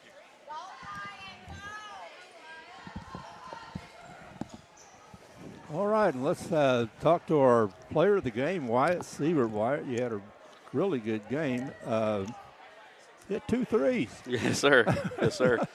Two threes and another bucket, and just like you've been doing so much lately, you've been cleaning the boards. Yes, sir. It's fun to watch you attack the boards, and especially to watch before the ball comes off. Yes, sir. Getting in position and blocking out and making sure you're where you can. Yes, sir. Get the basket. Just trying to do my role every night. Well, that's what your role is, and Yes, I think sir. you've been doing your role very well. Thank you. Tonight, I thought it was one of the team's best games. Yeah, man, we played really well. I think our confidence was really good tonight. East Prairie's, a winning team. Yeah. Class 3 winning Yep. team. East Prairie's a good team, but you Yep. all, especially late, you all made them look very tired. Yeah, man. He coaches pretty hard, and everything we do in practice is back to back to back. So I think our legs are in shape for the most part. Well, you all played a great game. You had a great game. Thank you, player of the game, Wyatt Siebert. Good, congratulations. Thank great you. game. Good win. Thank you. See you Thursday. Yes, sir. Hey, Coach.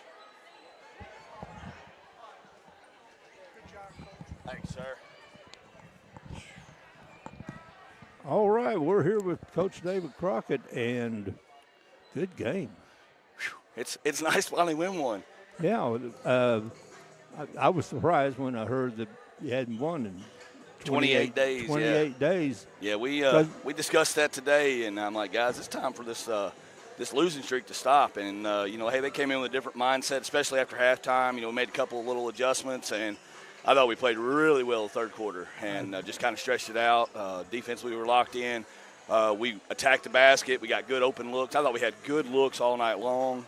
Ball moved pretty well. So overall, pretty pleased. Not real pleased in the first half with rebounding, but I thought we did a better job in the second half for sure. Well, and we mainly for his rebounding and defense, we named Wyatt Siebert our player of the game because he's been really good this last month on the board. Yeah, he has. He's taken that role on, and he's tried to flourish in it just about nightly. And hey, that's been a big thing for us. I mean, he's kept us in a lot of games just because he's in there battling on the boards and doing it the right way. And hey, I'm proud of him. He's gotten better since the year's gone on, and hopefully the best is still yet to come for us. Well, I think so, and we got to, of course, all you got to do right now is put your feet up and rest on your laurels because you don't have anything coming up this week. No, we got Bernie. So yeah, it'll be another tough game, But that's the one thing about our schedule is, man, we don't get a night off, and so our record may not be as good as we want it to be, but man, we're battling every single night, and I'm proud of them. Like I said, they're never giving up, and eventually that's going to pay off for us. I think so, and of course, what your target is. from the first of the year. Your target's the last of February. Right. Well, come districts, everybody's 0-0. Yeah. So that's kind of the mentality we try to have, and hopefully we're headed in the right direction to make a run. Well, if tonight's any measure of that you're getting there, you're getting there. Right. Well, tonight was an excellent game. It's fun to watch. And I appreciate it. congratulations, and go get them Thursday. All right. Appreciate you guys. All right. Thank you, Dave. Yes, sir. See you Thursday. The girls will see you tomorrow. All right. I'll be here for a little bit. Well, Terry, it's always nice. We've done this many times to close out this thing. It's always a privilege to call a game with you, and I look forward to doing many more. Well, Thursday night. Thursday night, How we'll about be that? here. Hey, we'll just do it then. We'll just do it then. All right, listen, for Gianna McCoy, Alicia Schatz with Addie Schatz. We thank everyone for tuning in to Boot Hill Broadcasting. We'll see you tomorrow at 5 o'clock. Good night. We'll see you down the road.